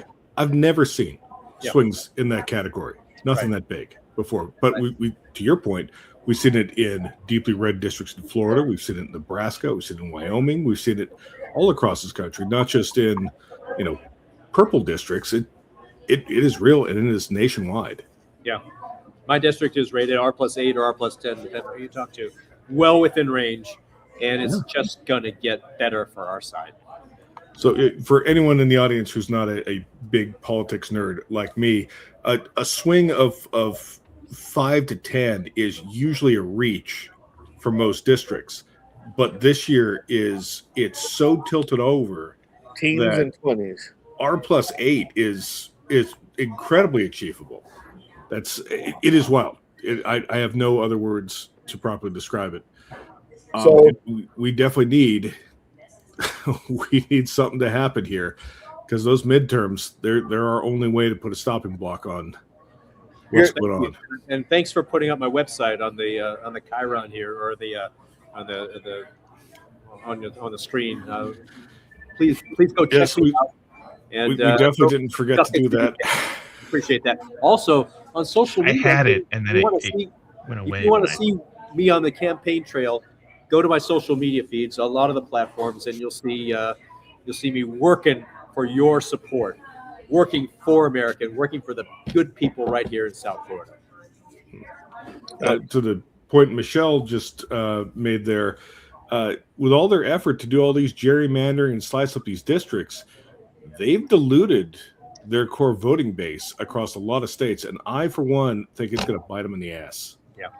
And I'm here for it. Definitely will. I want to say you're 100% right, Matt. Exactly 100% right. And all you have to do to see it is look at the turnout of the people who came today to celebrate January 6th in Washington, right? The people who are there to make sure they find every camera to pray in front of for what's her name? I'll refrain from the lady, the young woman who was shot because she ran inside of the Capitol and tried to break through a window. And that puny little ridiculous horde of whatever's left over from a MAGA stain on America's wall underwear is what's left. Like, so we know there's always going to be a certain amount that's left over. I mean, there's some, it just never, they're human beings. They're going to be a certain amount you won't get. But the only people left there are the ones who it wouldn't matter. Like it doesn't matter. Every single person, whether they admit it or not, that has sense, sees what's happening, and cannot get with it, or at least has to pretend that they're with it, so that the other people who are pretending in their church, so all of them can pretend together and not feel ostracized. When I say we beat, it wasn't that the people are, because the elections, I think, have proven that, and they're 100% right, man. Always? In the no, never. in the context of what I was saying was, we have the dictator who's starting the wars. Like, the bombs are dropped, and we can, as a people, fight back. The time it's going to take to wake up enough people to get it done, I don't know right now. But I do know that he doesn't need, it's not about the power of the people. The people are against him, and the minute that we can get enough to step out and eject this guy from his throne, we can do it. What I mean by where a beat is to the UN, I need them to know, by the way, more countries are falling. It's not a threat. It's not a fever dream from an orange maniac anymore. It's now something that has been fueled. He has now tasted that. And oil companies are on the way. And if you don't think that it will happen to every other country that he feels is not worthy or non-existent, you win. Yeah. It's done. This is the guy. Like, this is it. This is him. It's not a mistake. This is it. This is him. He's in charge. I yes, and we are in a very perilous times. We have 3 more years of this guy in office. Yeah, 3 man. more years, maybe, unless Congress wakes up and impeaches the guy. That's the only other option. Yeah, yeah, and we've got a lot of people. We've got adversaries out there, and we're in for some heavy rolls in the Navy's terms of of what might happen overseas as we've abandoned our leadership role, which is a peacekeeping, in the broad macro sense, peacekeeping role. American power was there for peace. He's he's withdrawing that power. NATO Article 5 commitment, in all practical terms, doesn't exist because nobody believes he's going to stand up for our allies. Nobody believes he's going to stand up for Taiwan. Maybe he will. We haven't heard that from him, and we haven't heard that from him on purpose. We see in the National Security Strategy document this formal thing that the whole executive branch rallies around to justify its budgets and decide what to do. That just backs up all the stupid things that's coming out of Stephen Miller's mouth, that has come out of Steve Bannon's mouth in the past, that comes out of even Marco Rubio now, who is confused, changes his story all the time. Oh, poor baby. Down the wrong path, and he knows better. Marco Rubio needs to be pet and like put to bed. What a boy. This guy. You know what? You're good. You're trying to get elected. I will not sit here and badmouth ridiculous kids that with baby faces that can't drink water. I'm not going to sit here and talk about babies in diapers who don't belong in government because they just suck on the titties of their mommies and their orange daddy. I'm not going to talk about that. I apologize. I'm not going to talk about that. What I am going to talk about is we absolutely need to understand that even if we get this guy out even if we actually do the thing. What am I talking about here? If we actually do the thing, we vote him out. If we actually impeach him, sorry, there we go. If we actually impeach him, sorry, I got too caught up talking about the boy, but I'm sorry. If we actually do impeach him, I need people to understand that may just be the first step, because he's in it. Like, he believes he will sit there and tape himself to his chair and say, no, I won't go. Right? Like, that's right. We're going to have people drag this fool out. And he's going to have those little few minions left over that were at the January 6th celebration today. Yeah. Like, this is real life. So impeachment may just be the first part. I just need our folks, especially in Sons of Liberty, I need our folks to be ready. Like, this is it, man. The time has come. We've been called. I, for one, am ready to fight. I just wish we had backing from the UN. But I don't know, what do you think about that? Like, I don't think just impeaching him is the first step. Carrying him out of that office may be necessary, and his minions. Agreed? Well, even when we go to the election of the president in 2028, and he loses, which he will. He will, yeah. His side will lose. There's going to be a fight. There's going to be a fight, a law enforcement fight to uphold the transition of power, and it's going to be messy. So we need to get ready for that. I don't know what getting ready for that means, except preparing the Congress in 2026 to be there and help change the power. But you were talking about the United Nations.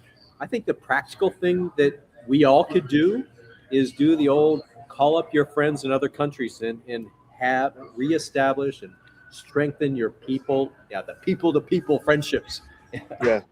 across with, I've served the allied partners before. I maintain friendships in other countries, both civilian and military. To the extent we have those, we should be holding those friends close and confiding in them the weakness that we see, the profound weakness we see in our country right now, and not asking them to give us time. No, asking them to stand up with us for the common values that our president has trashed, because those common values will in the end prevail among the American people and among peoples of the world, because we all want life, liberty, and the pursuit of happiness in one form or another. Now we've talked about the elections that have been happening recently, and a lot of the candidates have represented we'll call it a range of different positions on things, and not every position is going to fly in every single county across this country or every state, but for the most part, people seem to be agreed and focused on a few things. One of those has been the affordability and the issues with the cost of living right now. So I wanted to pivot to asking you what you see as things you can do and push forward within Congress in order to start addressing that. That's great. So I'm all about lowering the costs and increasing accountability. Let's talk about costs. Cost of healthcare is front and center right now, right? And it will be there. People come to me with complaints saying that their annual bills have doubled and almost tripled in some cases. And they're on the ACA marketplace, and the consequences to that ripple out into private health care, etc. So what I would do right away is extend the ACA tax credits for immediate relief. And I would also implement those things the Republicans can't even conceive of, although they should be able to come back with some kind of reforms to the system we have that maintains, that increases transparency, that expands affordable access so people can see and get the care they need, and to make sure that the system is sustainable. Right now, one of the Republican critiques of Obamacare is it's not sustainable, and that point is correct. Yeah. But they're unwilling to even consider reforms that will make it that way. That includes transparency. That includes more federal money into the system generally, and we have to figure out where it needs to come from. It includes retooling the market forces in the insurance industry and the anti-monopoly tendencies of that industry to drive down costs. We can do those things, and I will make a full court press to drive down those costs while maintaining the essential things that makes American healthcare pretty darn good, which is the incentive to innovate, the incentive to conduct basic research, and to bring it into the clinics. But if that does not work, even with the most cooperative and good faith Republican-oriented minds, and there are none that are speaking up now, let's be frank, but in the next Congress there should be, because Donald Trump will be more of a lame duck than he is now. People will understand if they want a career after 2020, 2028, they're going to have to play ball with the American people with this Congress that I'm going to be a part of. And we can propose some things and put them in place and see if it works. If it does not work, then I'm open-minded enough to go for other systems that are promising in other developed countries. I'm not one of these people myself to be going straight to a single-payer system. I know that all four of us have benefited from the government providing us medical care for most of our, if not all of our military careers.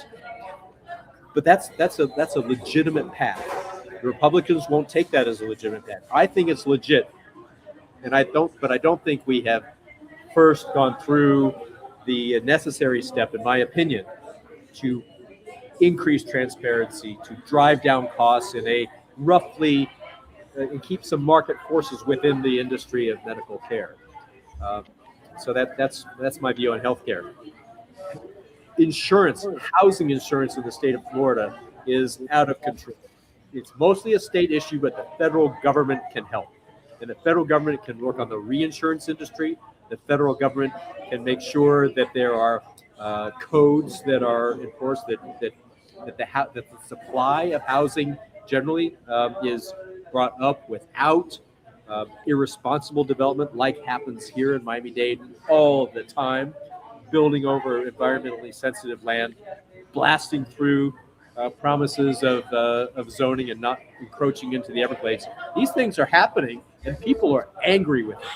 And so, as a federal representative, I would use my power, my oversight power, and my power of appropriations to support anti-corruption and anti-self-dealing, anti-single big contract measures to make sure that our housing construction meets the needs of the people and not meets the needs of developers and people want to profit on it, as is happening today in South Florida. Those are two issues. The third one that we'll all know about more is the reckless tariffs. Tariffs can be a good thing, but the blanket way that Trump's gone in and just blanketed it all over the place is destructive in the short term of rising costs for consumers, and also in destroying markets for farmers, for manufactured goods, and for services around the world. He's destroying markets. He's destroying the good faith that our industry has with foreign industry. Those are things that should be reined in by a Congress that is standing up to its role in tariffs and in foreign trade. Absolutely, and I think we can agree he's vastly overstepped his authority in terms of duties that are specifically allocated to Congress in terms of budget, finance, planning. And Congress let him do it. My opponent is a classic example. He'll never cross Trump. He talks a big talk from time to time on foreign policy, things that I kind of agree with, but he never follows through. He's always a little taco. You know, Trump always chickens out. Well, this guy, he's a capo. I like that. Tacos. That's There's good. Tacos everywhere. Yeah. Taco Tuesday. Hey, And today is Taco Tuesday, so today is Taco Tuesday. That's crazy. So I've got a family thing to take care of. I appreciate you letting me yell for a minute there, Big Sarge. Thank you too, sir, for letting me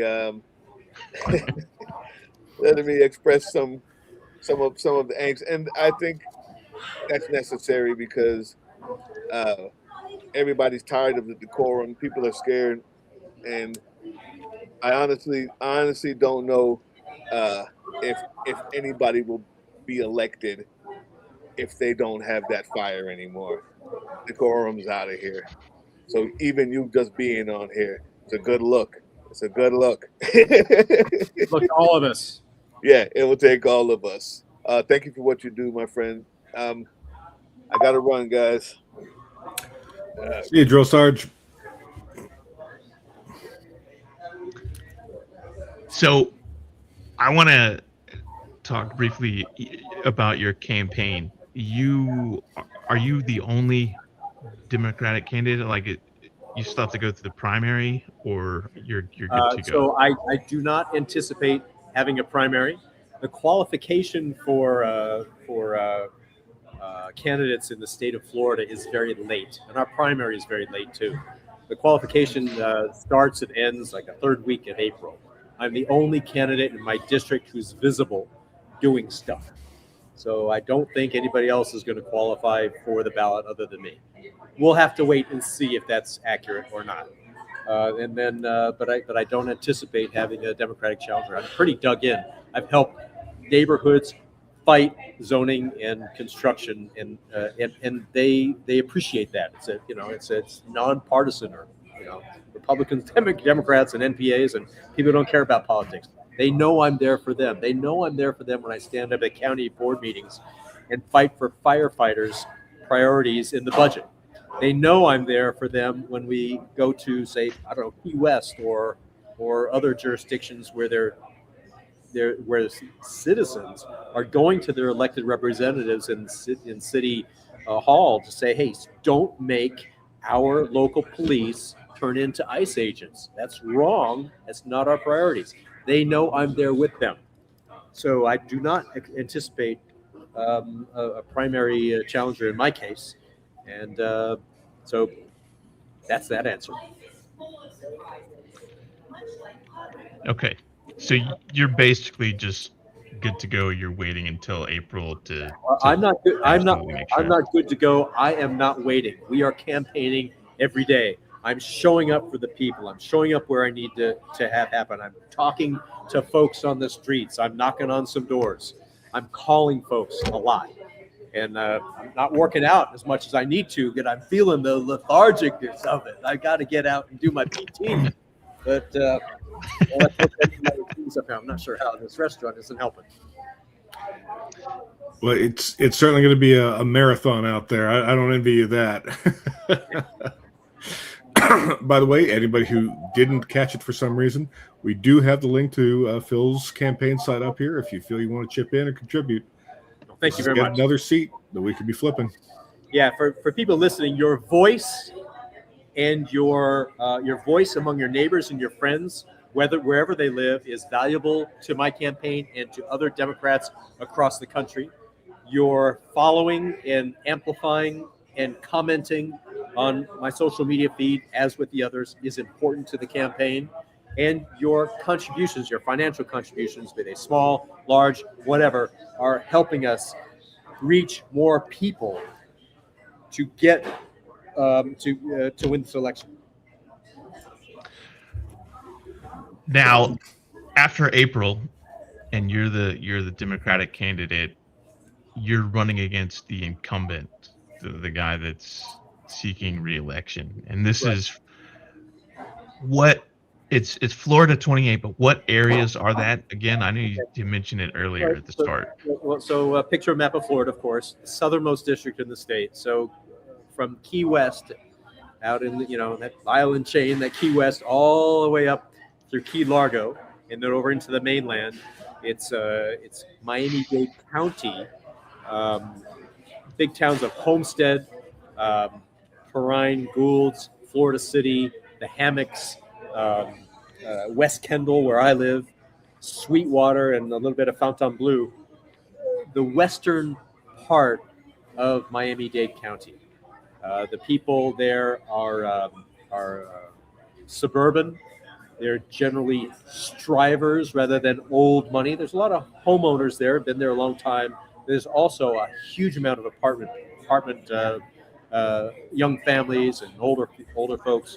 We have an agricultural area with conservative farmers who are, a lot of them supporting me because I show up at their pothole meetings.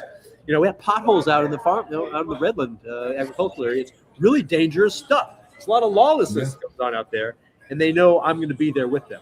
We've got a heavy African American population in a specific area that is I don't know. Their leaders and I work together quite a lot.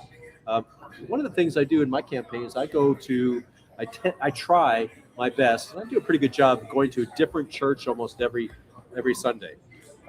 Spanish language churches, Haitian, all kinds of denominations, and to the point where, hey, some of the folks see me repeat, and I'm loving that because that's where people are at their best, usually, in a setting where they're praying, they're thinking about themselves in a good way, their families and their neighbors, and I show up in those settings a lot. Yeah.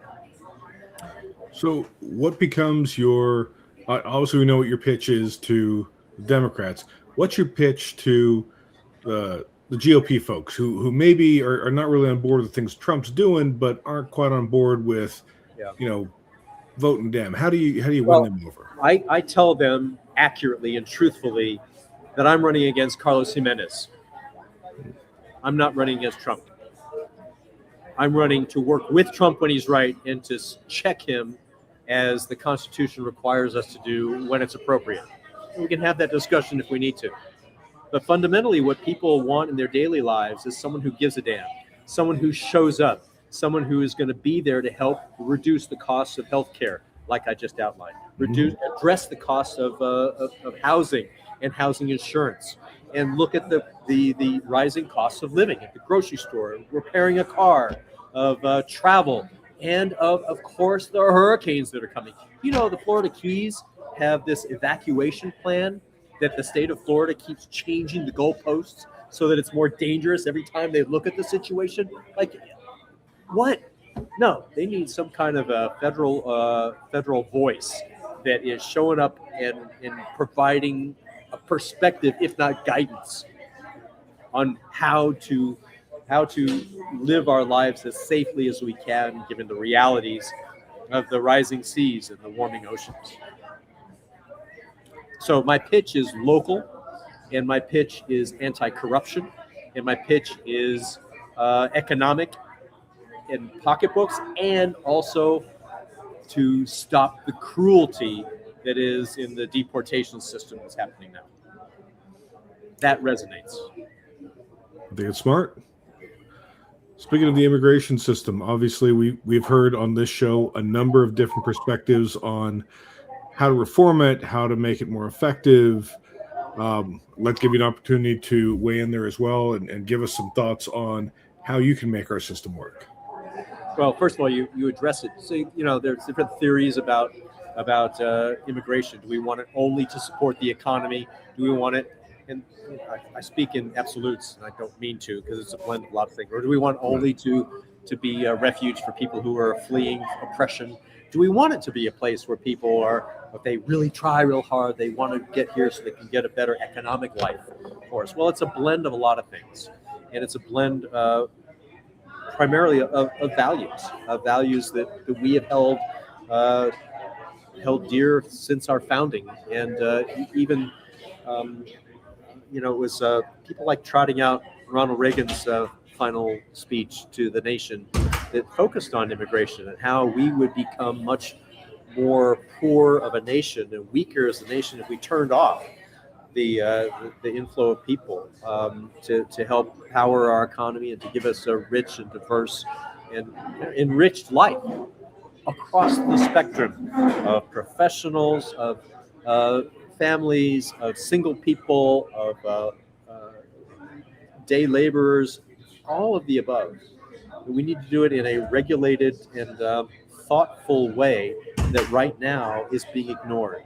It's being ignored even though the other side was saying, open borders, and I would be saying, because I ran last time as well, I wanted to make sure that there was no illegal border crossing at all, and that we enforce rational immigration laws.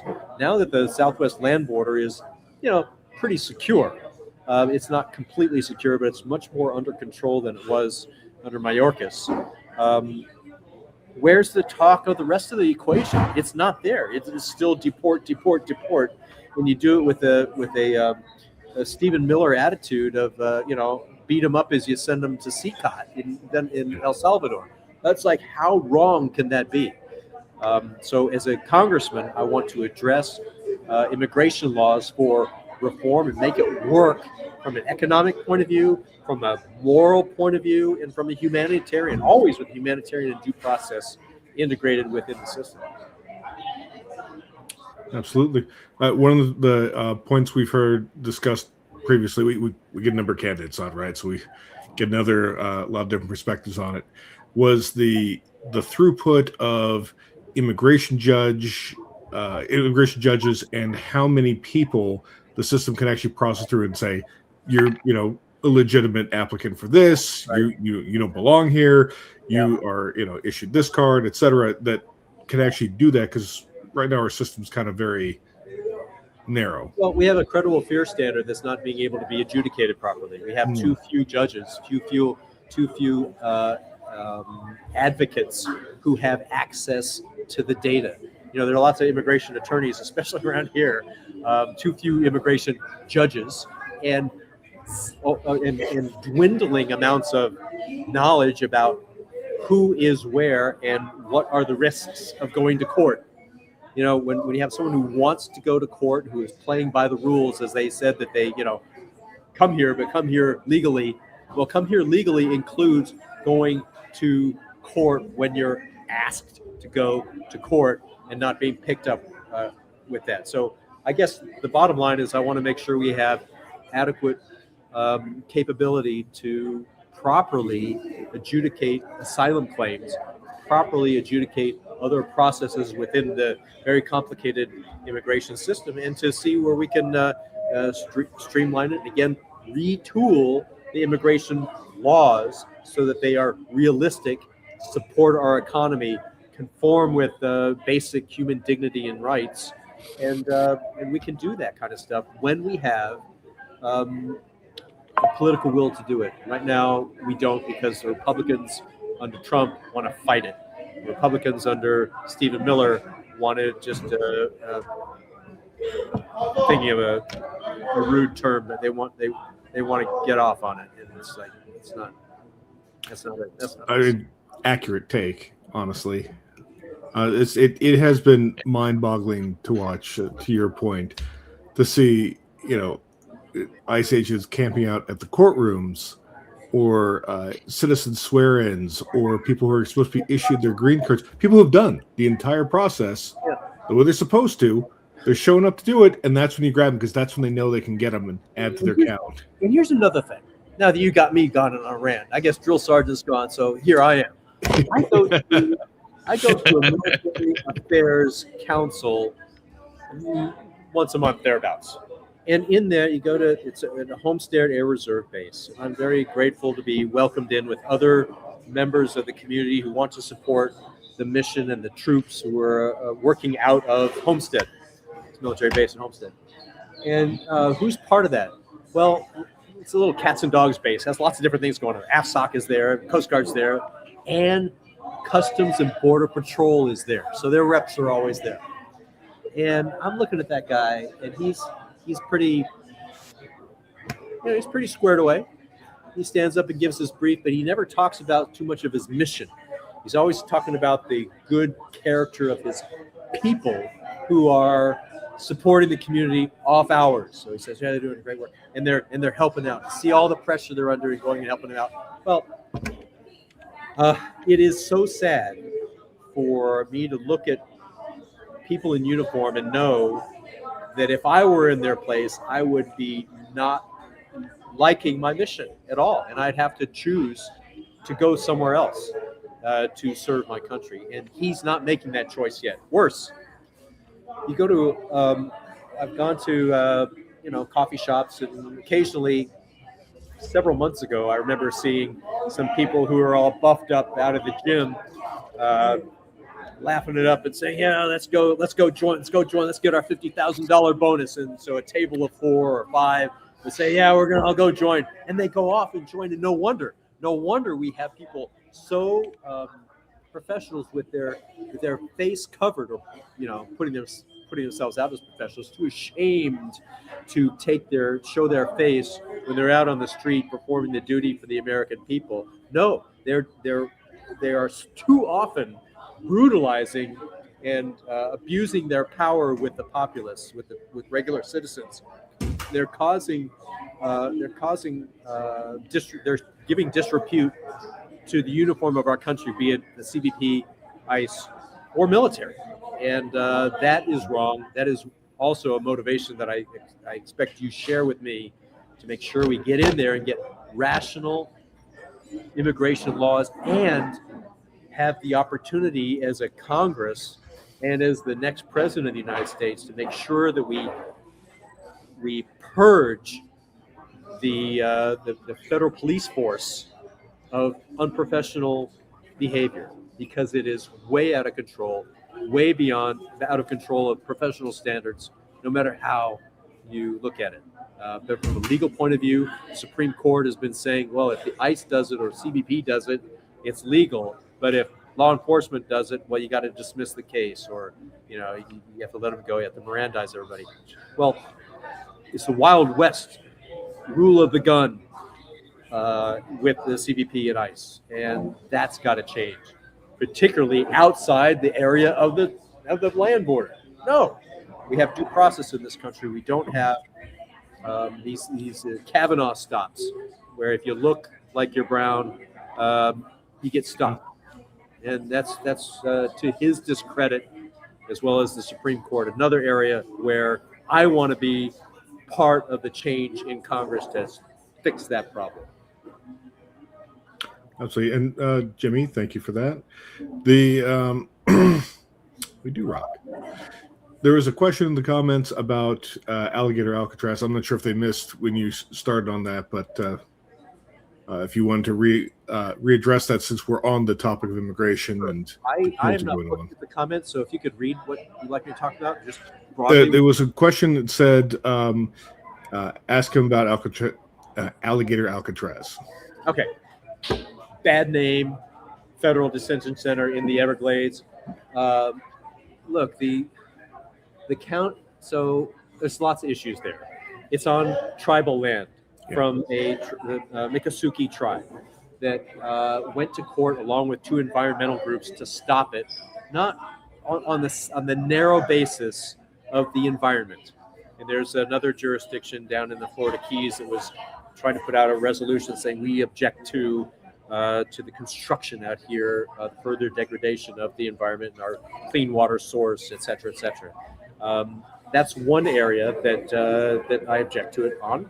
Another is, more importantly, the humanitarian abuse that is clearly going on in there by reports that we get from outside the camp, by this very sparse reports of several months ago by Florida state legislators and a congressman or two who was allowed in to do a site visit, came out with a lot of concerns. And those concerns are growing even worse because we don't have, they, on behalf of the American people, do not have regular access for that. We had my opponent, Carlos Jimenez, go in there and come out without any comment, except, oh, it's not the Hilton Hotel. He went to another detention center in my district, which is called Krome, Krome. He came out saying that was just fine, didn't meet Hilton standards, but it was adequate. In a couple days, 3 or 4 days, within a week, somebody was dead in there. Dead of what? Of lack of proper medical treatment when they knew that he needed medical treatment. Getting a lot of 911 calls from both staff and detainees, and reports from family members who happen to know that they're there and go visit, of terrible conditions, of toilets backed up, of cold, of lack of medical treatment. All these things are stains on our country and on us. And so every time I get a chance to go out and participate in the weekly vigil that's on Sundays out at this detention center in the Everglades, I do. I don't get out there a lot, but I've gone a couple of times. I go on other occasions. I was there this afternoon. And you see also the law enforcement who are guarding the gates have a mixed review in my book. Sometimes they're professional. They're staying in their cruisers, Florida Highway Patrol. Other times they're coming in and out of there with a reckless abandon for public safety in the way they maneuver their vehicles in front of other cars, and just being aggressive, as if that's going to scare off some protesters or something. It's a bad attitude, and as somebody who like all of us, has served in the military, you can go into a command and you can figure out pretty quickly what the command climate is like. And I'm here to say the command climate in law enforcement in the state of Florida around that facility is sometimes awful. I can't speak to all of it, but I can speak to the times I've been there when I've seen people just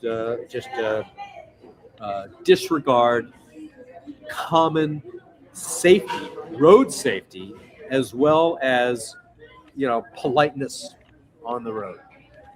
Having said that, they've got protesters there all the time. Yeah, if you're going by, get out and say a prayer or something, you can see about a third of the people stopping there and taking pictures as if, oh, I love this. This is great, in front of alligator Alcatraz signs, and others that are not having that opinion. They're on our side, my side of thinking. I ran into when I was there this afternoon, there's a couple from San Antonio, Texas, who had stopped to take a picture, and we started talking, and I expect they're going to be supporting my congressional campaign after this talk. It's good to hear. Pick up the support where you can, anywhere you can.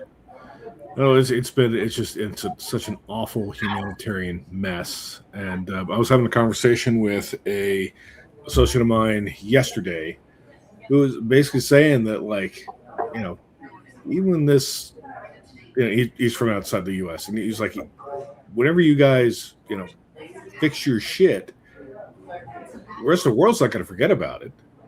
This is not something that goes away. Oh, we got, Trump's gone. Yeah, all right. You guys can, trade with us again. No. This is going to take rebuilding. Yeah. Now, a lot of us have built our lives around service. And one of the things I was privileged to do was in 2022, after the full-scale invasion in Ukraine, I was one of these guys who was living in London. So I got myself a van and went around to charities and filled it up with stuff to, humanitarian aid. And I drove it over thinking I was going to help out with some refugees in Poland. But one thing led to another. And sure enough, I was in country going around and dropping stuff off. And so I kept that up for the summer of 2022. And then in 2023, did it again in all of the month of January and all of the month of June. I've been back in Christmas last year, meaning 2024, helping with stuff and seeing military units. And all the while, my tolerance for risk keeps increasing as the more comfortable I get. And the great thing about that experience, among the great things, was you put an American flag out on the dashboard along with a Ukrainian flag, and we're the good guys. We are the good guys. You get through military checkpoints without speaking the language, right? It's amazing. But I stopped doing that. I was with the different groups of just pickup friends and associates, and I left them. I said I wasn't. I'm always going to be involved, but they're kind of disappointed that I didn't continue to run goods and run surgical equipment and food and medicines and all that around. But I recognized that my job was back home in the United States, addressing this tidal wave of destruction that was Donald Trump. And so you're right.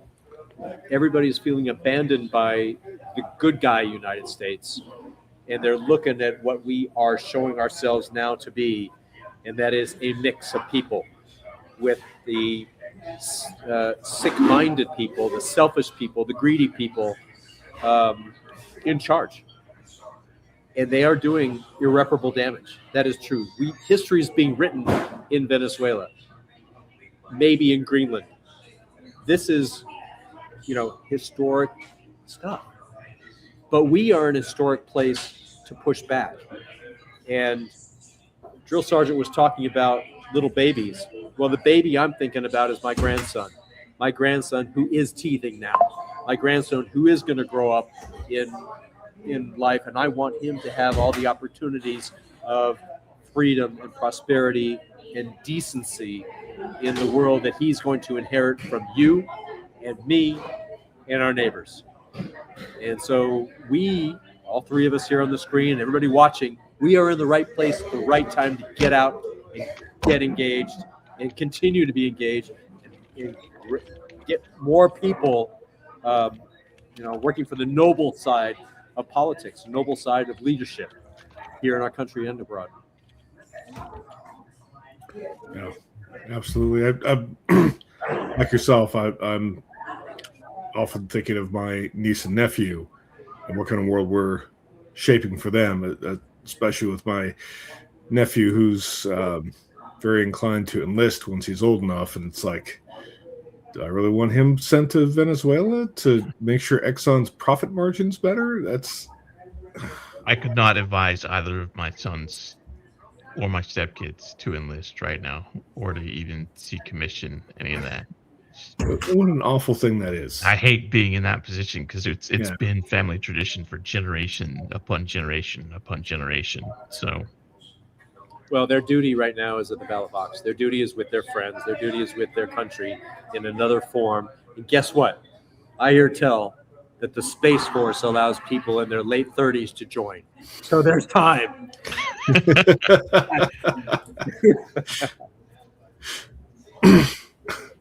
Yeah. So we're gonna start wrapping it up. I have a removal coalition meeting to go to here in about 20 minutes. I've been summoned by email. I do want to thank you very much for giving us your time this evening. We didn't talk a lot about your campaign, but we did get some really, really valuable insight on Venezuelan American mindset and your take as an experienced global traveler with these areas, and that experience is invaluable in helping people form a better opinion for things that they don't know anything about. Which all too often we post memes about, oh, here come everybody's now suddenly an expert on, whatever the new fire of the day is. So thank you very much for all of the things that you've weighed in and given us your opinion on those things. Well, it's my honor. It's my honor to be speaking with your audience as well. And I'm very humbled by this role that I've found myself in, is running for public office with the awesome responsibility to do things right, to connect with people in my district and win the damn election so that we can do something material and significant for our country. And thank you for being with me. Thank you for agreeing to be on our show with our crude language. Crude language, occasional technical glitches, bizarre, weird frozen screens for Drill Sarge. We're up to looking to getting him a better pair of tin cans and a string or something for his internet. I'm just proud to call you all shipmates, and let's leave it at that, huh? Aw, I appreciate that. I would invite you to a foxhole, but I know that officers, especially in the Navy, are like, I'm like, I prefer 3-star hotels. Thank you. My stateroom. Me too. At this point in my life. So from the lovely El Aparazo restaurant in Doral, Florida, the epicenter of everything Venezuelan these days, I'm signing off. All the best. Thank you so much for being here. Thanks for being here. That's going to be our live stream for tonight. We have another live stream, obviously, on this coming Tuesday. So for those of you that tune in to our live streams regularly, we appreciate you. For those of you that are tuning in for the first time, we do this every Tuesday. Our live stream schedule is posted on social media. Sometimes we have more than one per week. So thank you for tuning in tonight. I did somehow manage to get some kind of super thanks thing enabled on YouTube. I don't know how. They're like, you can't be monetized because you're dangerous and volatile and controversial. You are subversive. all those things in several states. Yeah. But somehow they emailed me and were like, hey, we're going to enable these super thanks stickers things so people can send you stickers or whatever. And apparently that includes the ability to plunk down change. So I guess StreamYard subscription just paid for itself for another month. So fucking yay, I guess. All right. That's our show for tonight. Everybody that turned out to DC to counter protest the Plowed Boys, thank you so much. And to our CRT team who camped out on Discord and Signal and other forms of communication to watch the backs of our Fam of Liberty members, thank you very much. I know y'all are out there watching, Eljo, Asia, Monty, etc., etc. So thank you for everybody that helps make the Phantom of Liberty safe and helps do the things. And thank you, Ryu. Hey, $5 is $5. Thank you for the sticker. I don't know what it does. I really don't. I found out like this morning, and I'm like, okay, I hit a button, and I'm like, I don't know what it does. So I guess we'll find out. So I don't know what the stickers do. Maybe I'll print them out. I don't know. I sound like a fucking boomer right now. That's our stream for tonight. That is my time for today. I got to go sit in a Zoom conference. Y'all be safe. Stay warm. Love all of you, except for you. I'm looking right at you. You know who you are. All right. 2 claps on a Rick. Woo!